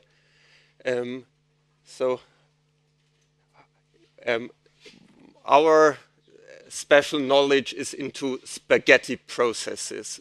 So this is what you see here. What Mr. Roosworm and Siemens and ABB are really good at is scaling things. So this is where startups are maybe not so good, but that's where startups and established companies can work together. Where we as entrepreneurship centers and science parks are really good is at this very early stage with all these uncertainties, and also with the ability to work with young people who are not so afraid to fail. So I think, and it changed a lot, so I think that the new generation is not really so anxious about failing. And so we, as our entrepreneurship center, we push hundreds and hundreds of young people through this process.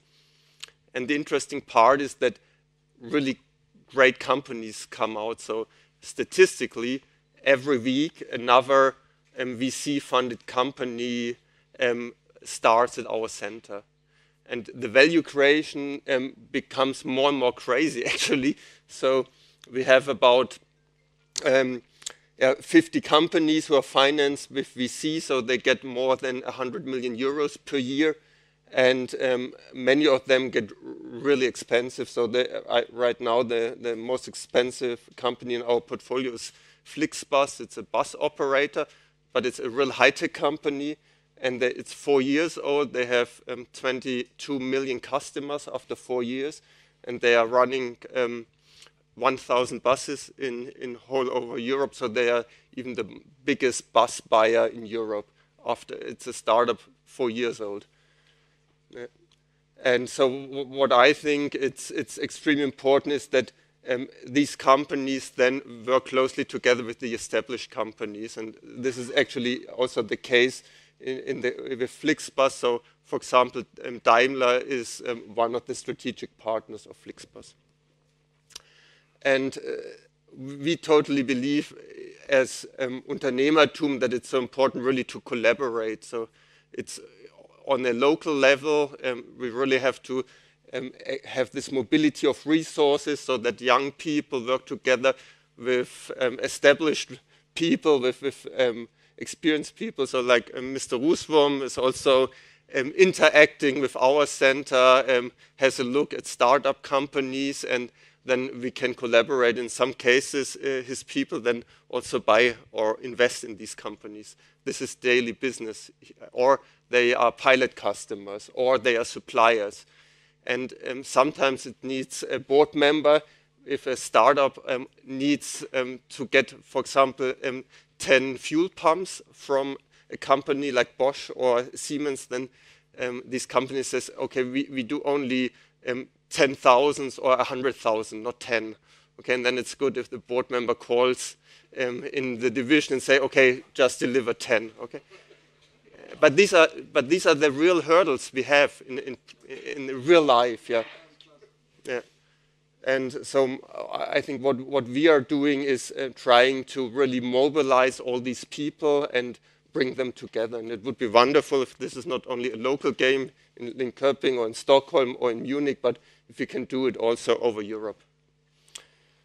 How we organized it in Munich is that Unternehmertum now brings together the talents. So we are also an academic institution. So we have about 2,000 students per year in our courses, teaching them technology and entrepreneurship. We work a lot with technology research institutes like Fraunhofer. Every Fraunhofer startup goes through Unternehmertum, for example. We have a lot of customers, so every second DAX company works with Unternehmertum, serves as a customer for our startups. And we have also many venture capitalists from the US and also from Europe, which invest in our companies. And Unternehmertum itself, it's a platform, but what we really do is we had this motor to really identify the right people, incubate the right people, accelerate it, and even bring them to the IPO market. So we also do the IPO training with the German Stock Exchange for all IPO candidates. We have our own venture capital fund. We have all the infrastructure. And yeah, so Angela Merkel just made us to the German mobility hub. So it's it's a new initiative of the German government. It's called Digital Hub Initiative of Germany, and we are now serving as the digital hub for the mobility sector in Germany. The idea of Unternehmertum comes from my master thesis. That was 15 years ago, and as a young student, I had the chance to pitch this to the Wallenbergs of Germany. They're called Quants, and Susanne Klatten, who's the main shareholder, said, "Nice student, let's try it." That here are 2.5 million German marks, but if you do it, there's one prerequisite, and the prerequisite is that if you preach entrepreneurship, you have to be entrepreneurial yourself. So you shouldn't be employed by the university, but you have to earn your own money. And this is actually the reason why we are growing and growing and growing. So on average, we grow 30 to 50% per year. So we have right now 150 employees, and so already the year started well. So we already have so much revenue that we will grow another 30% this year. Hopefully, Siemens will also sign the contract. Yeah. So this is still missing.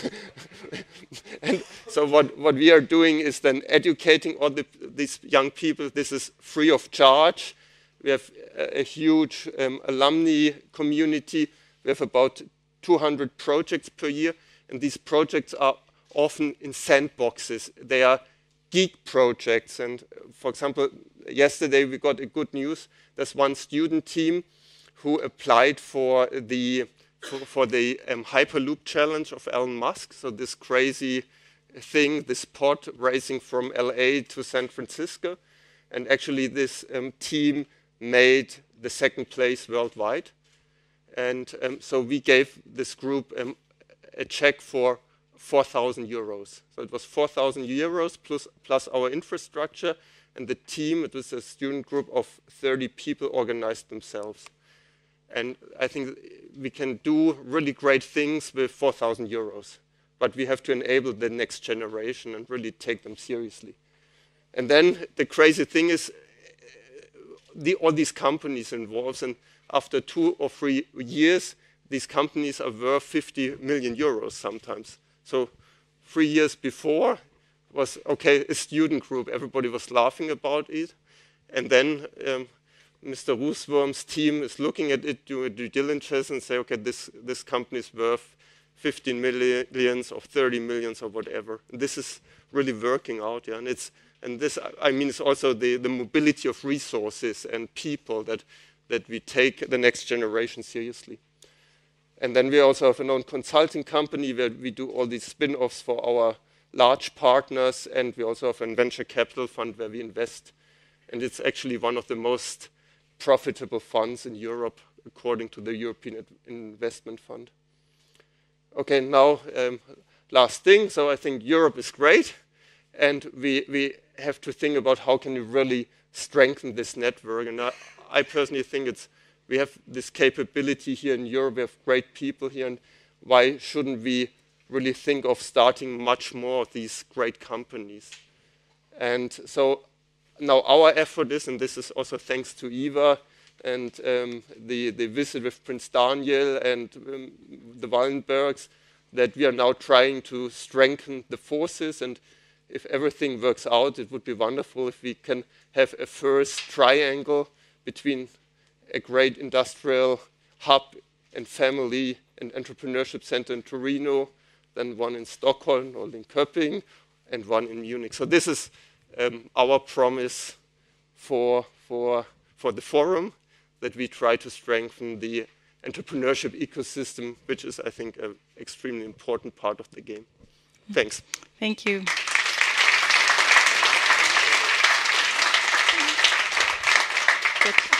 How on earth did a student writing his master thesis get hold of Germany's richest woman? I think I think it's what Mr. Roosworm said. We shouldn't be afraid of failing. And at that time, it was really I was really nervous and everything. But Susanne Klatten is a great woman, a great person, and she was listening to ideas, and she said, "Okay, let's try it." And so you just called her? I mean, how did you get her number? So she was at this time. So she was 39. She was on board of the university advisory board, and she had this feeling she has to do something. Okay, and then I was doing my master thesis. I was very active in the university, and so I was also able to report to the university board and to this supervisory board. And this is openness, and the young people should have the chance. Yeah? And we as Unternehmertum again try it to foster this for the next generation. And it's really amazing. So now there's a really hyped company in Germany called Konux, which is also an artificial intelligence company doing sensor things, and Deutsche Bahn loves it. But also there's another entrepreneur called Andreas von Bechtolsheim. So he's also a former student of our university, then went to Stanford and founded companies like Sun.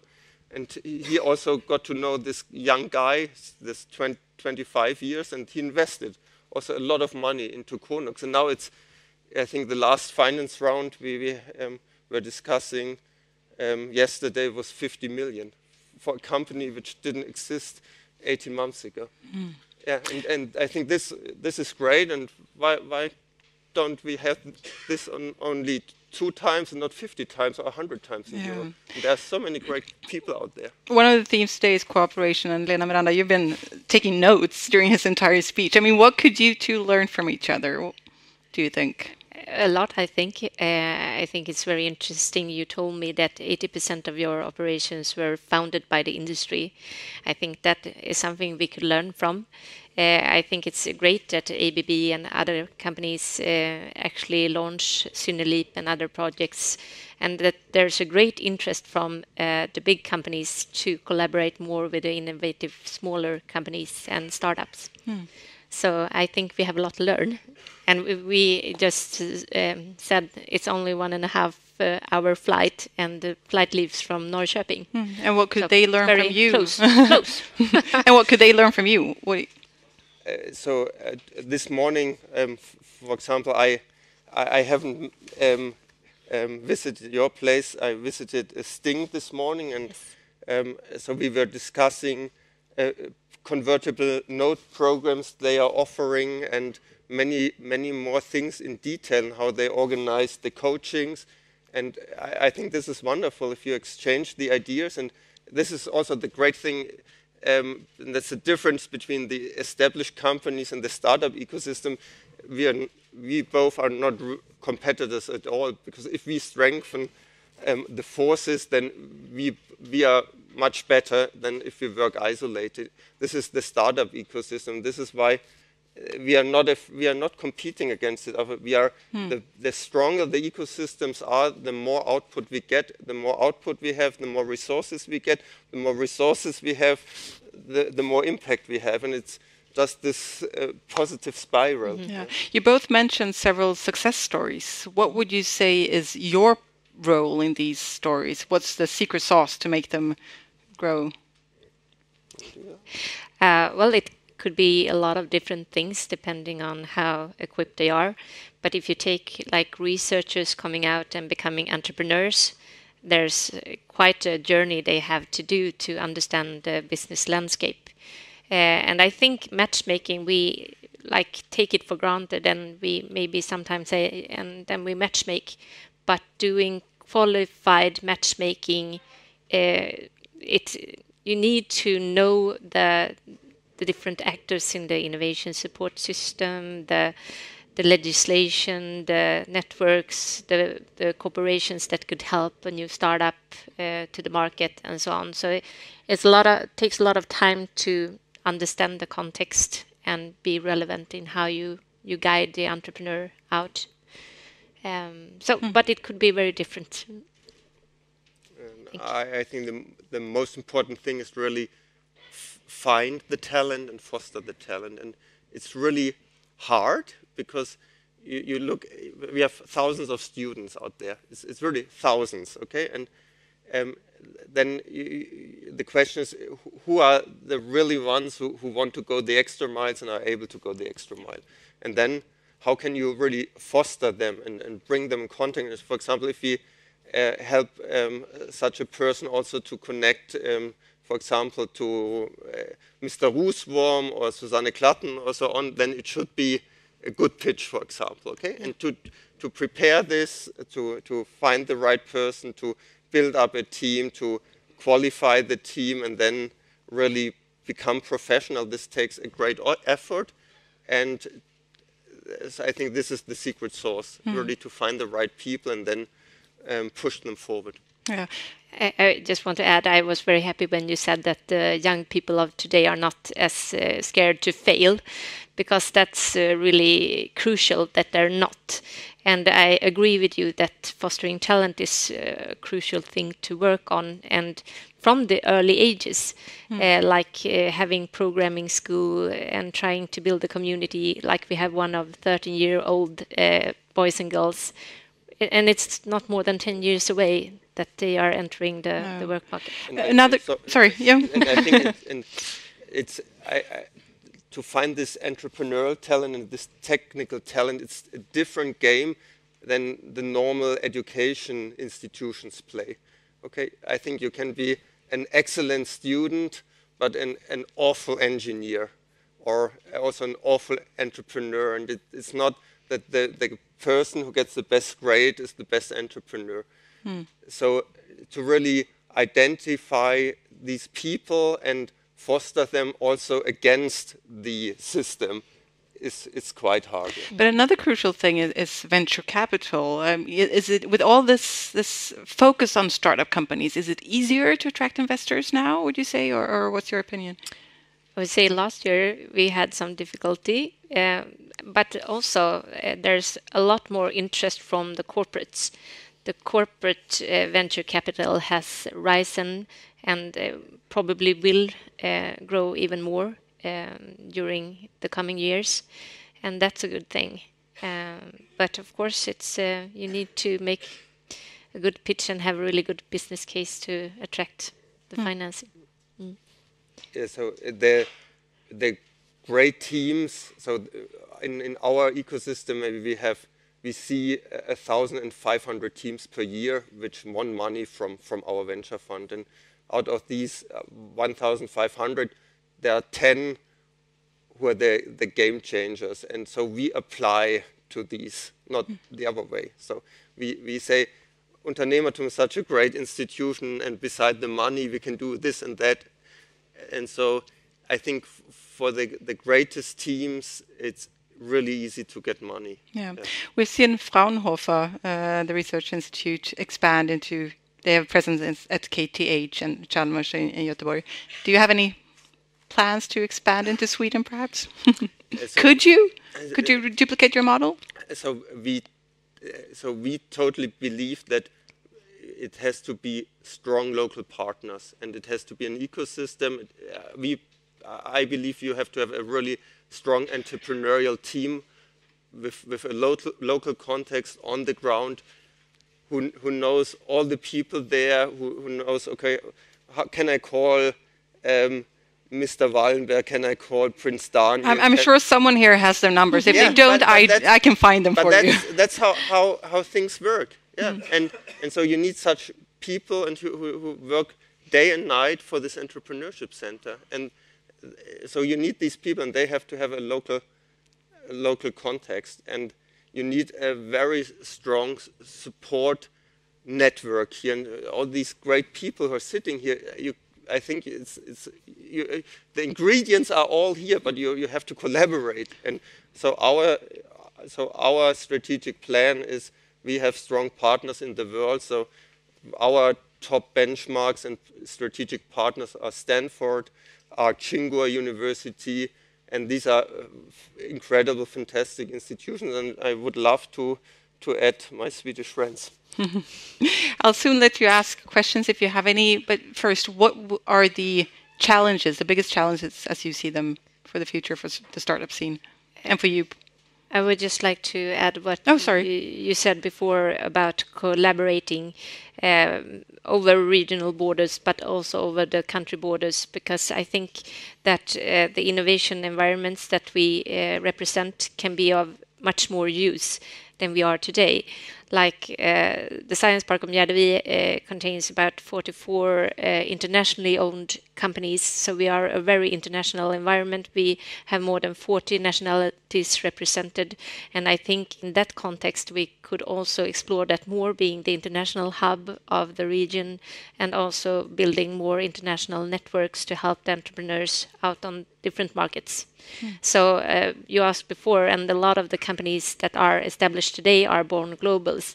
We don't think Sweden as a market. It's too small. We need to think globally from day one. And but do you think Germany, or because I have a feeling that a lot of Swedish companies tend to go to Asia or the States, and they overlook Germany.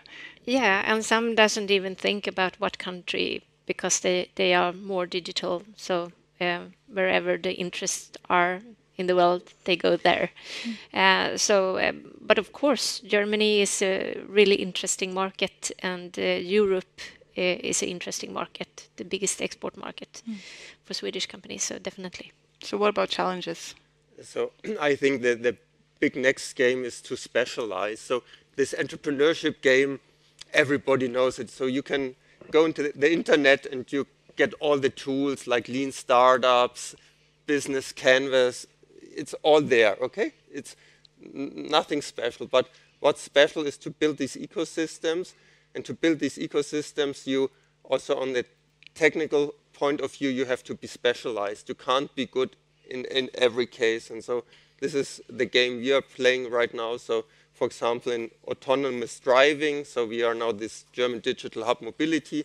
So we have 10 large partners on board. So these are like Audi, Daimler, BMW, and other large players. And we try to bundle the effort. And I then think if we do this, we can make a difference in comparison to other clusters. But it's not possible to be excellent everywhere. And so our game, what we are doing is be extremely efficient in starting companies, but have a really technical knowledge behind it and building everything up. So, for example, we are now opening next month a center with IBM. So the IBM Watson IoT Center is now, the global one is now in Munich. So we are having a strategic partnership with them and building about 20 artificial intelligence startups per year only in this center.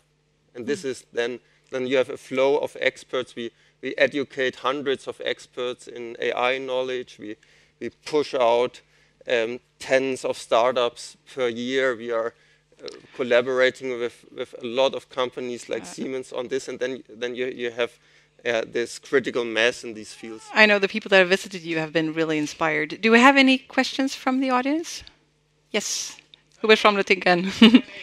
If you use the microphone, you may.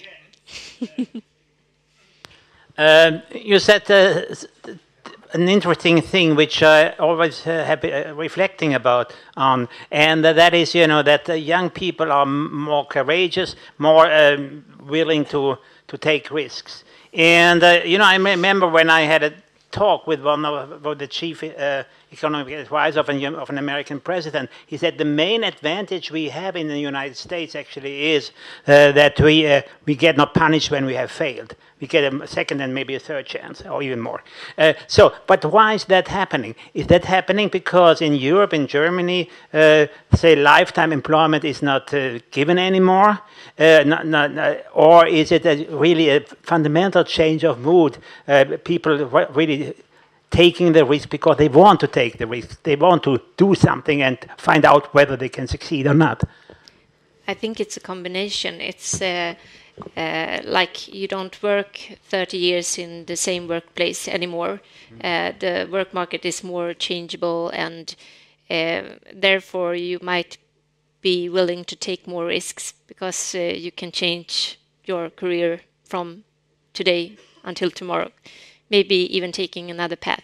I think that's is one answer to that question. I don't know if you have any. I want to focus on a different perspective. So the target group you are talking of is maybe 5% of the whole population of a university. So we have, in our university, we have 40,000 students. So about 5,000 are leaving the university, graduate from the university. From these 5,000, about 2,000 take our courses. From these 2,000, about 700 I would call entrepreneurs, okay? And from maybe every 10th of them, so there are maybe 70 high potentials, really crazy girls and guys, and they make the difference. And they can do whatever they want because everybody is happy to employ them. And if they want to go to McKinsey, they can go to McKinsey. If they want to go to BMW, the doors are open for them. But the interesting thing is these people now really have as a priority to start their own companies. And it's really, if you see these success stories, so we have a lecture, last point, we have a lecture where we bring every week an entrepreneurial success story, a person to the university. And the most, the greatest impact had the ones who just started the companies about 2 years ago. And if a young student on the other side of the auditorium sees a graduate who started a company which is now worth maybe 40 or 50 million euros, this is such a role model, and the next generation then comes and that's pretty inspirational. Yes, and I'm sure that a lot of people in here would like to be 24 years old again. Thank you so much, Lena Miranda and Helmut Schönenberger. Thank you. Thank you.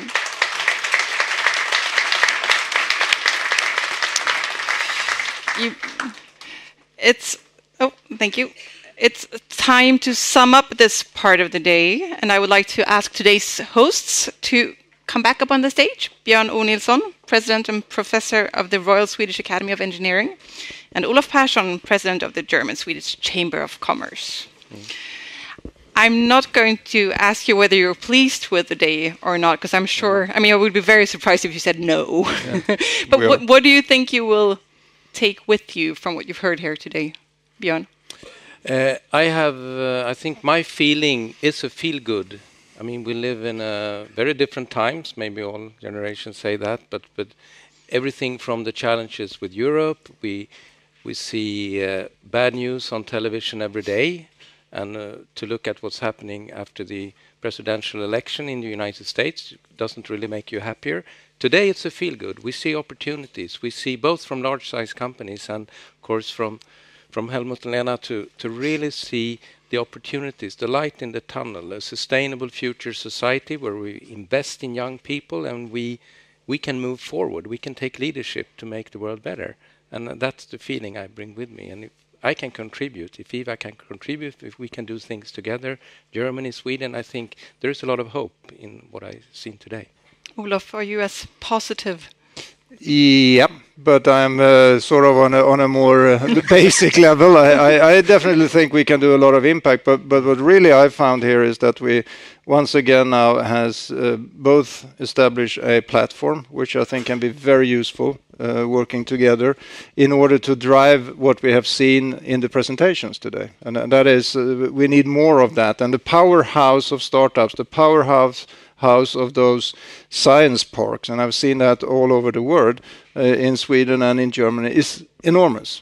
And that sort of knowledge that we create now and making sure that we can work together in this ecosystem kind of thing that can be very difficult to define sometimes, actually sits on a very positive power in order to drive that. Because I was just reflecting on the discussion about the science park and those kind of things. We should remember that beyond those few that makes hundreds of millions of Swedish krona, tens of millions of euros, there are thousands of extremely skilled people that will be the middle management in the SMEs, that will be the guys that actually go in the companies and start to transform from a digital point of view, who brings the experience of actually being a producer. And those girls and boys are going to be extremely important to drive the whole machinery in the industry that we want to do.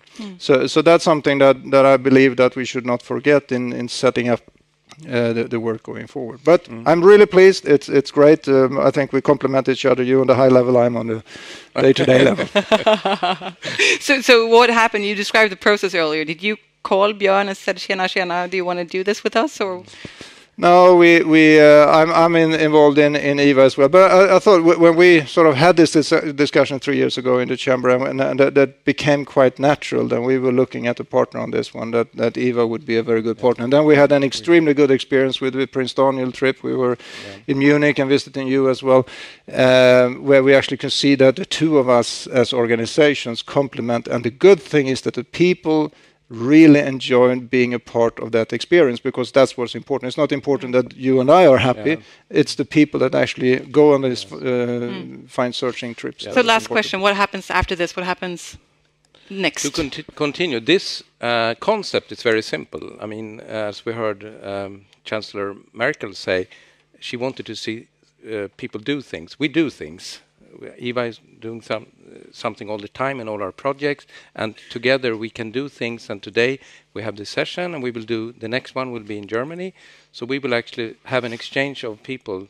We will not sit by our computers and do things in theory. We will let people meet, and we will continue to develop. So they can all expect a call from you? Yes. And we have Matrix, 400 people the first year, the first real project within 3 years. So we're going to follow that up. Good luck. Thank you. Well, thank you very much for today, and thank you. And then thank you. We won't let you. We won't let you leave yet. We also have a award ceremony. Jan Westberg, IVA. Yes, thank you. The floor is yours. Thank you. And as you know, the German Swedish Tech Forum is a very dynamic one. We use all languages, first German, and then we turn to English, and now we're going to turn to Swedish. So anyone who doesn't understand Swedish, please raise your hand. Good.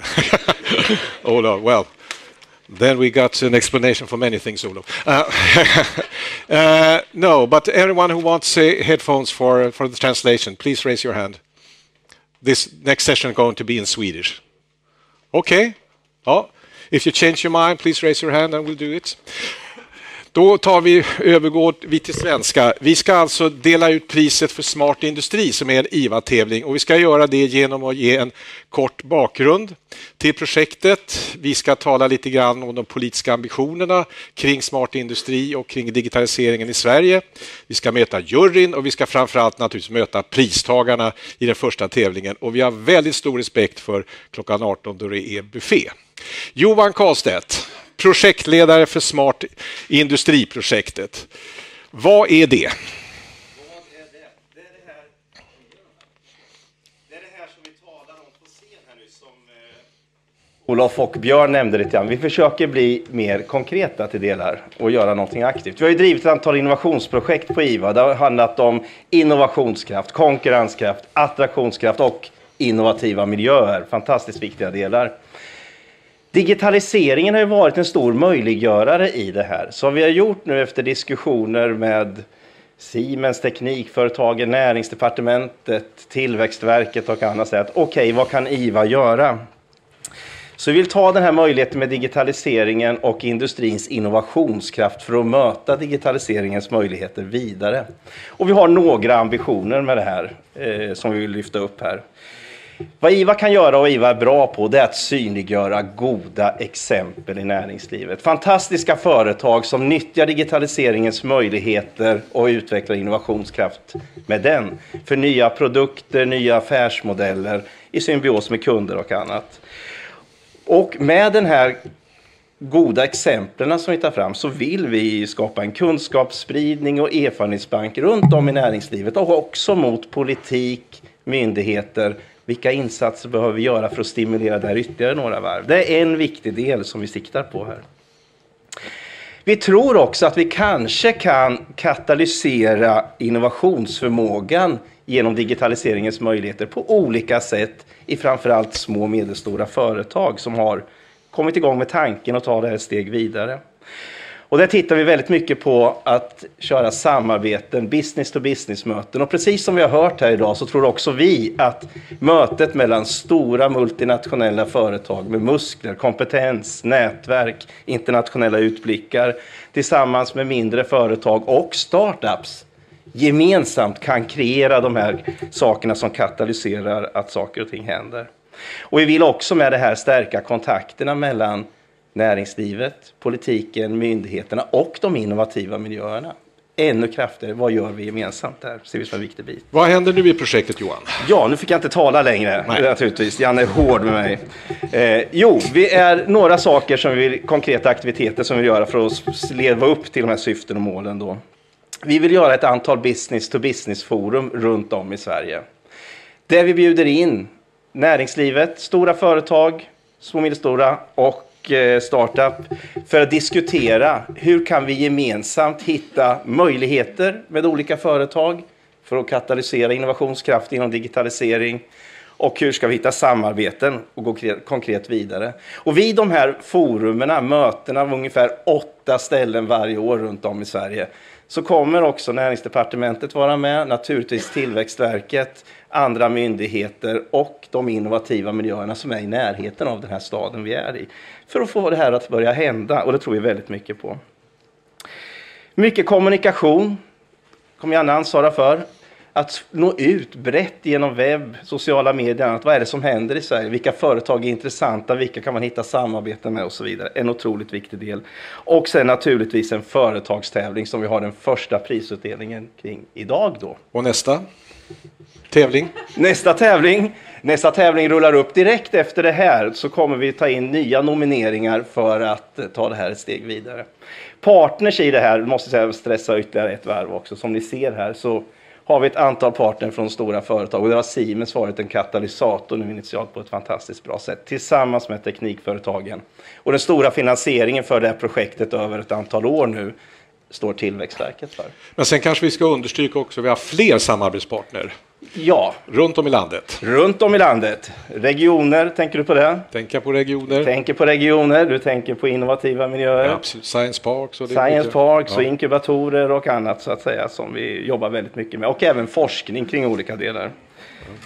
Så, Ja, Johan. Ja, tack. Är vi nöjda med det här? Ja, vi är nöjda med det här. Du har fått en bra introduktion till smart industri. Tack så mycket. Vi ser fram emot det. Tack så mycket.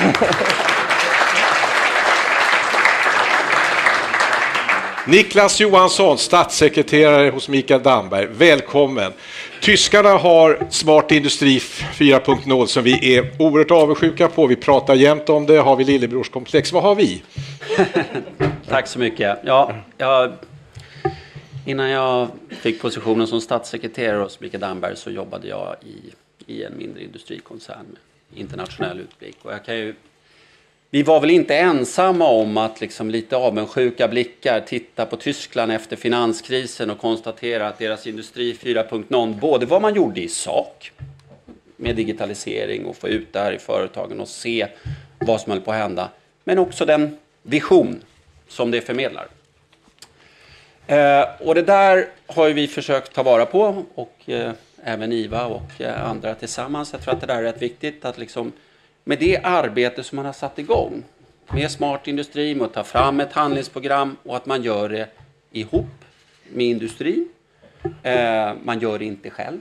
Det är ingenting vi sitter på våran kammare, utan ska vi komma någonstans så måste vi göra det tillsammans. Jag tror att det finns ett par viktiga delar i det här också som man måste tänka på när det gäller visionen. 1.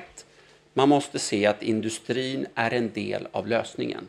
En del brukar se på det som en del av problemet och sånt där. Men ska vi nå någonstans med samhällsutmaningarna så är industrin lösningen och innovationer för det här. Och det andra är ju för konkurrenskraften och jobben. Vi pratar alltså inte bara samhällsutmaningar i form av klimat, hälsa, utan också jobb. Och där är ganska intressant i de här dagarna.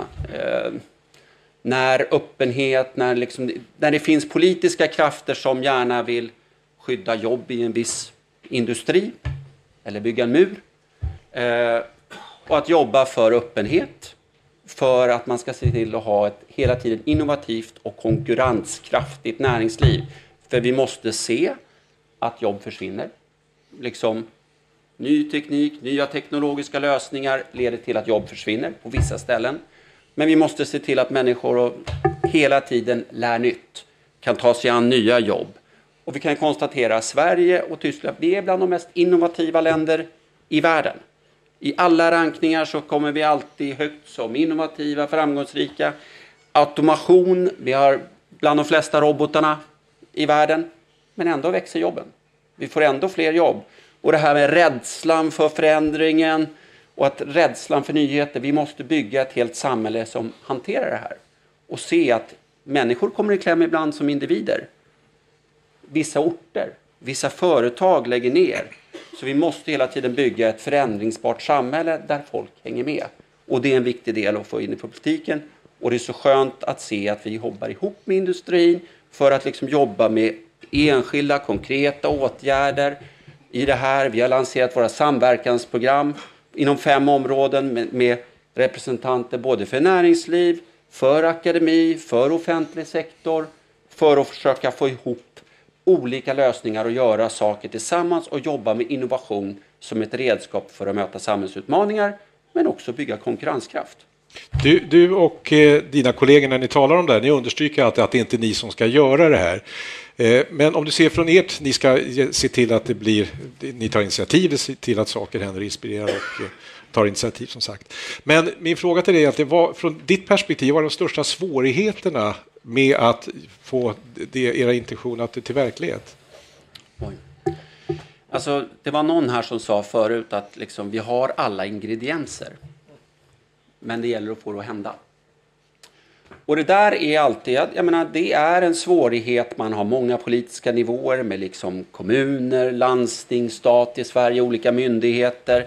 Vi har olika, jag menar, när man bygger nya affärsmodeller, vem är det som tjänar på någonting? Hur ska man få rätt incitament att verka för att någonting ska hända? Dels så är det svårigheter att få ihop allt det här, men Sverige är ett litet land. Det är väldigt lätt att liksom kunna samtala med varandra. Och jag har träffat andra europeiska kollegor som har ett beröringsskräck mot näringslivet, medan jag känner att jag gör ju inte mitt jobb om inte jag vet vad näringslivet tycker och tänker. Måste träffa dem, måste diskutera, måste göra det ihop. Men sen är ju svårigheten de mindre företagen. Alltså, och vi ser... Johan uttrycker så förut var de lite secret service, sa han. Medan nu tar man in och det här tjänar man på, det här går bra. Och det är jättebra om vi ser de stora företagen med att göra det här. Vi ser en hel del av startup-delen. Men det finns massa företag här emellan också som ändå måste klara sig. Och där tror jag den stora svårigheten kommer finnas i de mindre företagen som inte ligger i den yttersta teknikmognaden och de stora företagen som är internationella, stora koncerner. Och nyckeln till att nå dem? Och nyckeln till att nå dem, det är samarbete. Det är sånt som man gör i IVA. Det är att nå ut med, goda exempel. Det är att de stora företagen använder sig och nyttjar sina underleverantörs- eller medleverantörsstrukturer och jobbar ihop med dem och ställer krav och hjälper till och lyfter upp. Och att vi lyfter goda exempel. Jag tror att vi måste hitta massor med olika vägar. Det finns inte en lösning på alltihopa. Då går man fel om man tror det. Tack Niklas. Tack.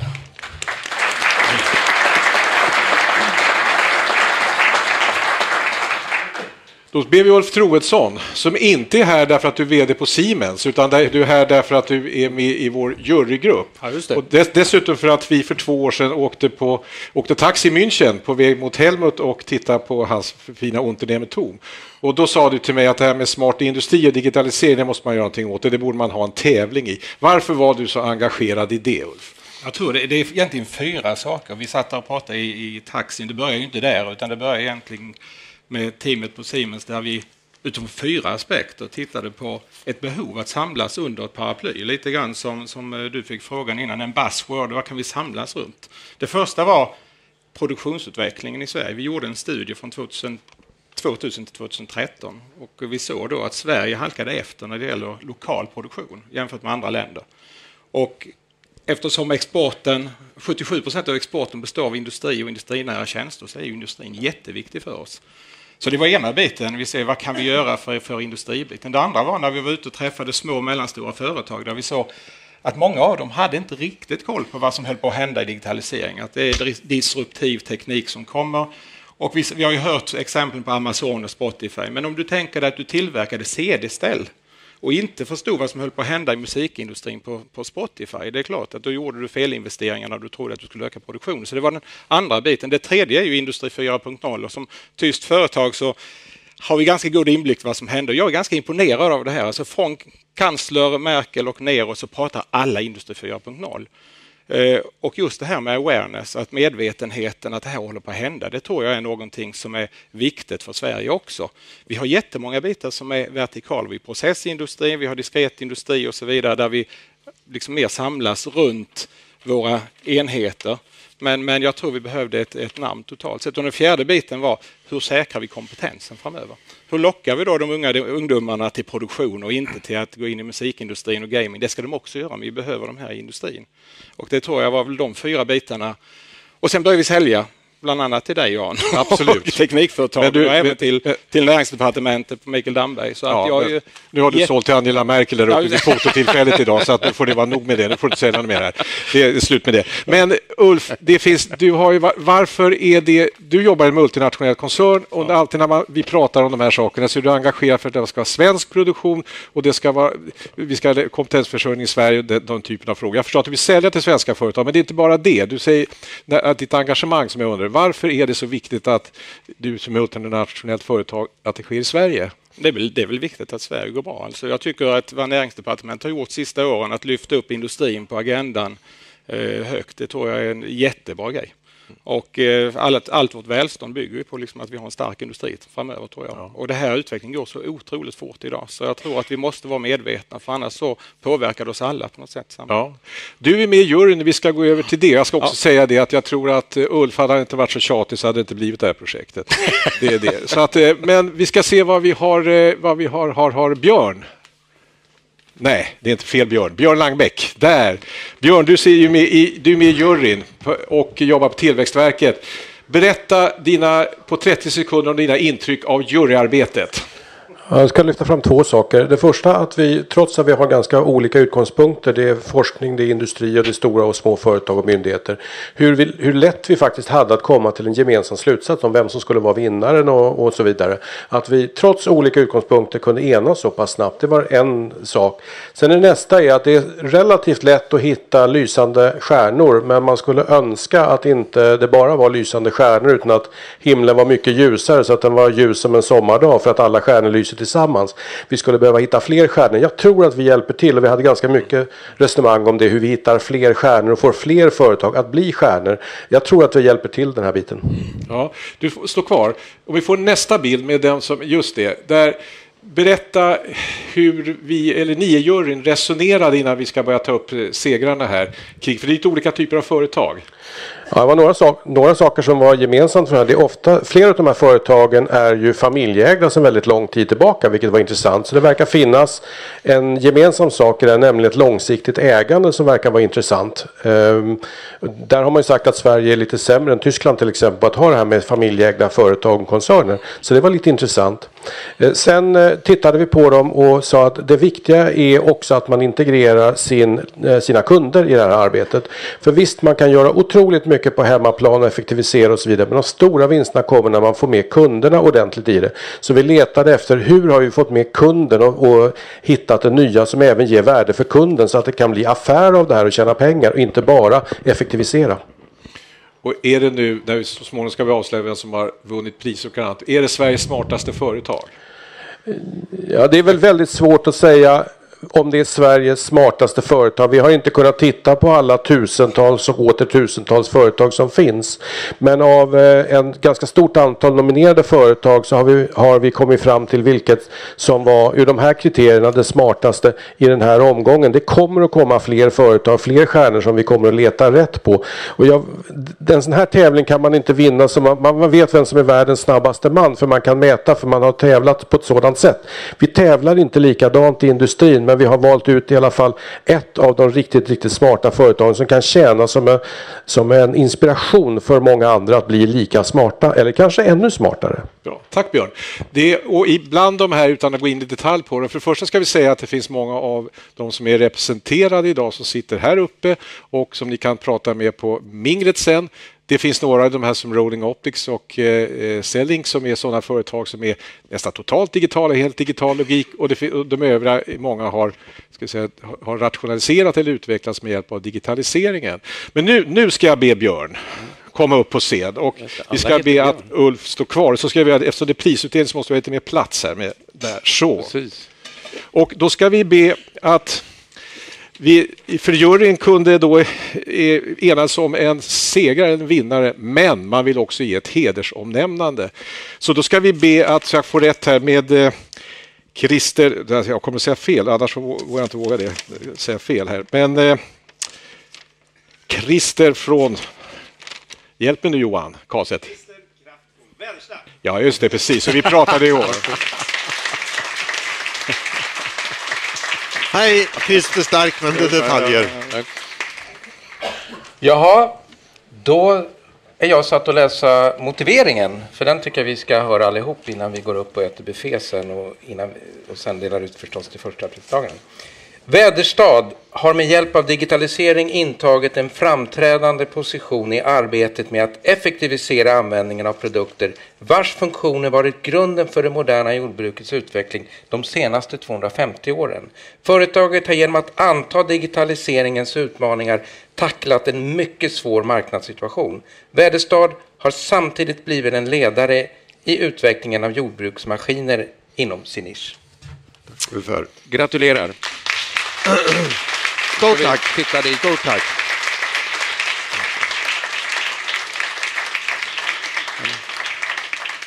Och sen en liten check till en kunskapsresa för att vi ska bli ännu bättre. Oj, det var en rejäl check. Skulle han inte varit digital eller? Det kan vi lösa till nästa gång. Stort tack. Stort tack. Nu får vi titta alla tre där till fotografen. Christer. Stort tack. Christer, slår du ner? Ja. Om man åker mot Ödeshög och sen åker man in till höger, då kommer man till Väderstad. Till vänster ligger Marcus Kräfter och bredvid det så ligger en väldigt bra lunchrestaurang, eller hur Christer? Ja, vi har flera framgångsrika verksamheter i Väderstad. Ja, precis. Och fortsätter man förbi kyrkan, då kommer man till Väderstad. Om vi tar nästa bild så kommer vi att se vad Väderstad gör. Man gör just de här sakerna. Och Christer, hur länge har du varit i firman? Oj, så länge går knappt att räkna. Nej. 1962 så började mina föräldrar en liten verksamhet. Ja. Vi hade varit lantbrukarfamilj, litet jordbruk, vi lyckades inte leva på det. Så antingen hitta någonting och förstärka inkomsten med för familjen eller lämna jordbruket. Och sen, jag var 11 år då, så mer och mindre har jag varit med sedan dess, frånsett skolgång, lite militärtjänst och sånt. Ja, och du har varit vd? 25 år. Ja. 25 år. Och du är styrelseordförande? Ja. Det finns några fler i släkten som är verksamma i företaget? Ja, vi är ju 3 bröder, en syster. Så vi är vad vi kallar G2-er. Och så är det 9 stycken kusiner som vi kallar G3-er. Och de första 2 G4-erna har kommit. Så. Ja. Det är inte modellbeteckning som vi talar om här, utan det är generation. Ja, det är generation, jag förstår det. Ja, just. Du, innan vi ska strax prata digitalisering, men färgen på de här, det är det som alltid är, det är rött. Ja, syns bra. Ja, egentligen kan jag ta en liten hemlis. Jag tror det där går tillbaka. När jag var liten grabb, då hade jag lite tallriksredskap. Jag vet inte hur mycket tid vi har på oss här.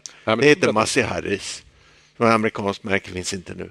Det var rött, gult och svart och jag tyckte det var så himla fint. Jag tror det där har legat lite med en liten finger och varit med i att de har blivit de där färgen. Ja. Och där var i stort sett alltid haft de första sladdarna min far gjorde, de var gröna, men det var bara de allra första.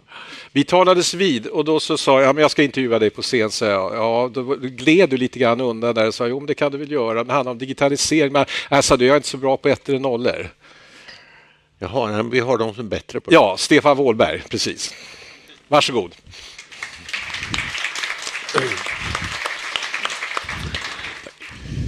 Slå dig ner. Välkommen och grattis du också. Tack så mycket. Jag var lite förvånad egentligen när ni vann, eller när jag fått hedersomnämn, att ni kom så långt. Jag bor på landet i Skåne och då åker de här förbi fram och tillbaka och man tänkte det här kan inte vara så digitaliserat, men det är det. Ja, lantbruket går ju mer och mer mot en uppkopplad miljö där maskinerna blir mer och mer avancerade. Berätta om vad ni gör. Berätta om varför vi har uppmärksammat er och vad gör man egentligen? Jag har lite prylar på väggen här, men vad digitaliserar ni? Ja, Väderstad har ju gått en resa här där vi har kombinerat egentligen våra maskiner med konsumentelektronik i form av en iPad, vilket möjliggör då ett system som blir intuitivt och användarvänligt och samtidigt möjliggör telematik, kartlösningar och sådana saker. Och nästa steg? Det går att göra väldigt mycket mer med användarupplevelsen, göra systemet mycket, mycket enklare för lantbrukaren och på därmed skapa upp en bättre miljö helt enkelt. Och ni är lite, man kommer att titta på er, vad ni gör. Andra eller konkurrenter, kollegor? De kollar för fullt, ja. Och vi har lite prat med andra och vi har gjort system här som Stefan säger där vi använder iPad som pratar trådlöst med maskinen. Det här går att använda på i stort sett alla maskiner. Vad bra. Tack ska ni ha. Vi kan diskutera jordbruksmaskiner sen vid buffén med herrarna här, så kommer ni få lära er allt. Tack ska ni ha. Stort tack. Stort grattis. Stort tack. Stort tack. Tack och grattis. Tack. Då har vi kommit till vinnarna och nu om livet är med oss så ska vi se på film. Jag heter Christian Silvasti och är ansvarig för Emballator Plastic and Innovations. Det handlar om att effektivisera våra flöden, att ta bort förluster i processen. Digitaliseringen har haft en stor möjlighet att vi kan effektivisera och förbättra de flödena och slippa hantera mycket via papper och annan korrespondens. Allt ifrån att våra maskiner är uppkopplade mot leverantörerna så vi kan sköta saker på dispens till att vi integrerade hela vägen in hos kunderna. Vi hade ledtider på över 20 dagar från order till leverans till våra kunder. Där vi idag är nere på 12 timmar till de större kunderna från order till leverans. Många hjälpmedel man kan applicera är allt ifrån produktutveckling till uppföljning av produktionsprocesser, kundintegrering, att connecta produkterna, att återsamla information till steg. Så, tack. Christian Silvasti.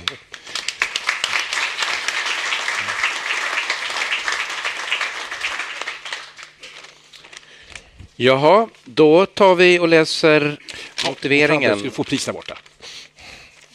Emballator Plastics och Innovations har på ett föredömligt sätt utnyttjat digitaliseringen för att effektivisera produktion, materialhantering och interna processer och därmed lagt grunden till företagets turnaround. Digitaliseringen har också använts som ett effektivt verktyg för att i nära samverkan med kunderna utveckla skräddarsydda leveranser.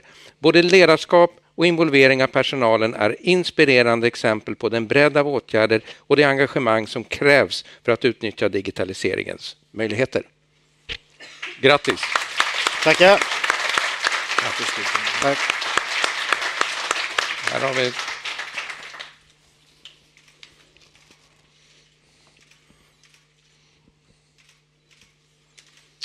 Så. Och den lilla Christian. Och den lilla check. Christian, slår dig ner. Tackar. Vi har förflyttat oss längs E4 nu ner till Ljungby. Varför heter det inte Emballator Lagan Plast längre då? Jo, det heter ett av bolagen. Ja. Men för några år sedan så tyckte våra ägare att det här konceptet funkade så bra så jag fick förmånen att rulla ut i våra andra plast-, tub- och automationsbolag. Ja, och du har varit vd i... Jag har varit vd i Lagan Plast i 10 år och vd för det här affärsområdet i 2 år. Då. Ja. Alltså det här, vi har ungefär 5 minuter på oss nu och det är att göra våld på Christian därför att han skulle kört den här konferensen själv och berätta om allt spännande som är gjort med en egen PowerPoint-presentation. Men vi ska försöka i alla fall. Vad är det som är... Varför har du lyckats med förändringen av företaget som ni har gjort egentligen? Vad är nyckeln till det? Den korta versionen. Ja, det handlar egentligen om att skapa framgångsrika kunder. Kan vi återföra den informationen och känslan in i våra bolag att varje dag blir lite bättre, att ständigt förbättra sina processer och faktiskt våga vara innovativ. Du antydde på filmen här att det var digitaliseringen, att ni hade använt den, men den har på ett sätt nästan revolutionerat ert sätt att arbeta gentemot kunderna. Stämmer inte det, tycker du? Och delvis är det nog så, men fortfarande är det basen med det här stabila processer, den kulturen. Sen när vi vill öka kundvärdet, då har den nya tekniken varit självklar. För den effektiviserar för kunden, den skapar nöjdare kunder, den förändrar flödet. Det vill säga det som skapar kundvärde nyttjar vi. För den som har hört Christian så hade vi haft den långa versionen så hade du berättat väldigt mycket om att involvera dina medarbetare. Och min fråga är egentligen att digitalisera kan ju ofta innebära att man möter motstånd, att det är segt att göra det, att man vill jobba som tidigare. Hur har det gått för er? Hur har du gjort för att få med er i gänget? Vi har vänt upp och ner på alla organisationsscheman och att vara ledare hos oss är utmanande för det handlar egentligen om att ersätta sig själv. Medarbetarna är alltid i centrum. Vi har tagit bort det här med tjänstemän och kollektiv. Återigen, hur får vi till det bästa värdet för kunden? Det är det som driver processen. På ett sätt gör ni gör ju en produkt som man möter överallt. Den är liksom ganska enkel när man ser den, men om du hade fått berätta mer så hade du fått berätta hur avancerat det är att göra med alla de här. Det är väl 2000 varianter är det som ni gör ungefär? I fabriken i Ljungby är det ungefär 5000 varianter. 5000 var en sån sak, ja. Tittar vi på alla produkter så är det väl 1,5 miljard om året ungefär vi levererar. Ja. Och jag antar att ni inte är ensamma i världen om att göra det här. Det är en mördande konkurrens. Ja. Vad är nästa utmaningar för er då för att behålla den här marknadspositionen som ni har och utveckla den? Att varje dag blir lite bättre. Ju mer vi lär oss, ju mer vi ser, ju mer inser vi att vi har att göra. Om du tänker i digitaliseringstermer, vad är utmaningarna där? Nu har vi börjat connecta produkterna. Vi börjar prata återinsamling av marknadsinformation. I grund och botten är det konsumenterna som ska nyttja våra produkter. Vi pratar universal design, vi pratar insamling av big data så att vi kan börja ta fram nästa generationsprodukter. Och sista frågan till dig är den kring, Ulf talade tidigare om kompetensförsörjningen till de här företagen. Hur är det för er? Nu får du skryta. Ja, det ser lite olika ut, men i enheten i Ljungby har vi faktiskt folk som har stått på kö i många år och vill börja hos oss. På de andra ställena har det faktiskt vänt ganska snabbt. Är man en attraktiv arbetsgivare och de unga människorna får chansen så söker folk sig till oss. Och det är tryck nästan på alla era fabriker, va? Folk som söker. Ganska hyggligt och framförallt så blir det bättre och bättre. Men det gäller att vara aktiva i samhället och ta ansvar faktiskt för den lokala ortens framtid och framväxt. Mm. Om ni har chansen att lyssna på Christian i ett andra sammanhang, har lite mer tid på sig, ta den. Det är en fascinerande historia, det är ett fascinerande företag och du är en fascinerande företagsledare. Stort grattis! Tackar! Sätter den, vi ska se.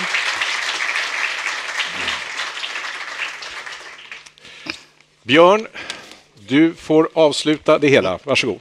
Precis, det känns väldigt bra att få avsluta det här seminariet. Vilken dag, va? Starta med förbundskansler Angela Merkel, statsministern, industriledare, bästa inkubatorerna i Europa, eller hur? Och se denna prisutdelning. Det är många att tacka här. Jag vill börja med att tacka Tysk-Svenska Handelskammaren för det här fantastiska samarbetet idag. Jag vill tacka alla på IVA, Jan Westberg, Monica Sanneblom. Det är många som har jobbat hårt och även på Tysk-Svenska Handelskammaren som har jobbat med att få till det här eventet. Framförallt vill jag på IVA tacka Jan Westberg för både förarbetena och att ha lett det här. Jag vill tacka er som har kommit hit. Det är en lång dag, det är mycket att sitta även om vi har en break i mitten. Men jag hoppas att ni tycker det var värt att komma hit. Och sist men absolut inte minst vill jag tacka Therese Larsson Hultin för ett fantastiskt... Varsågod. Mm.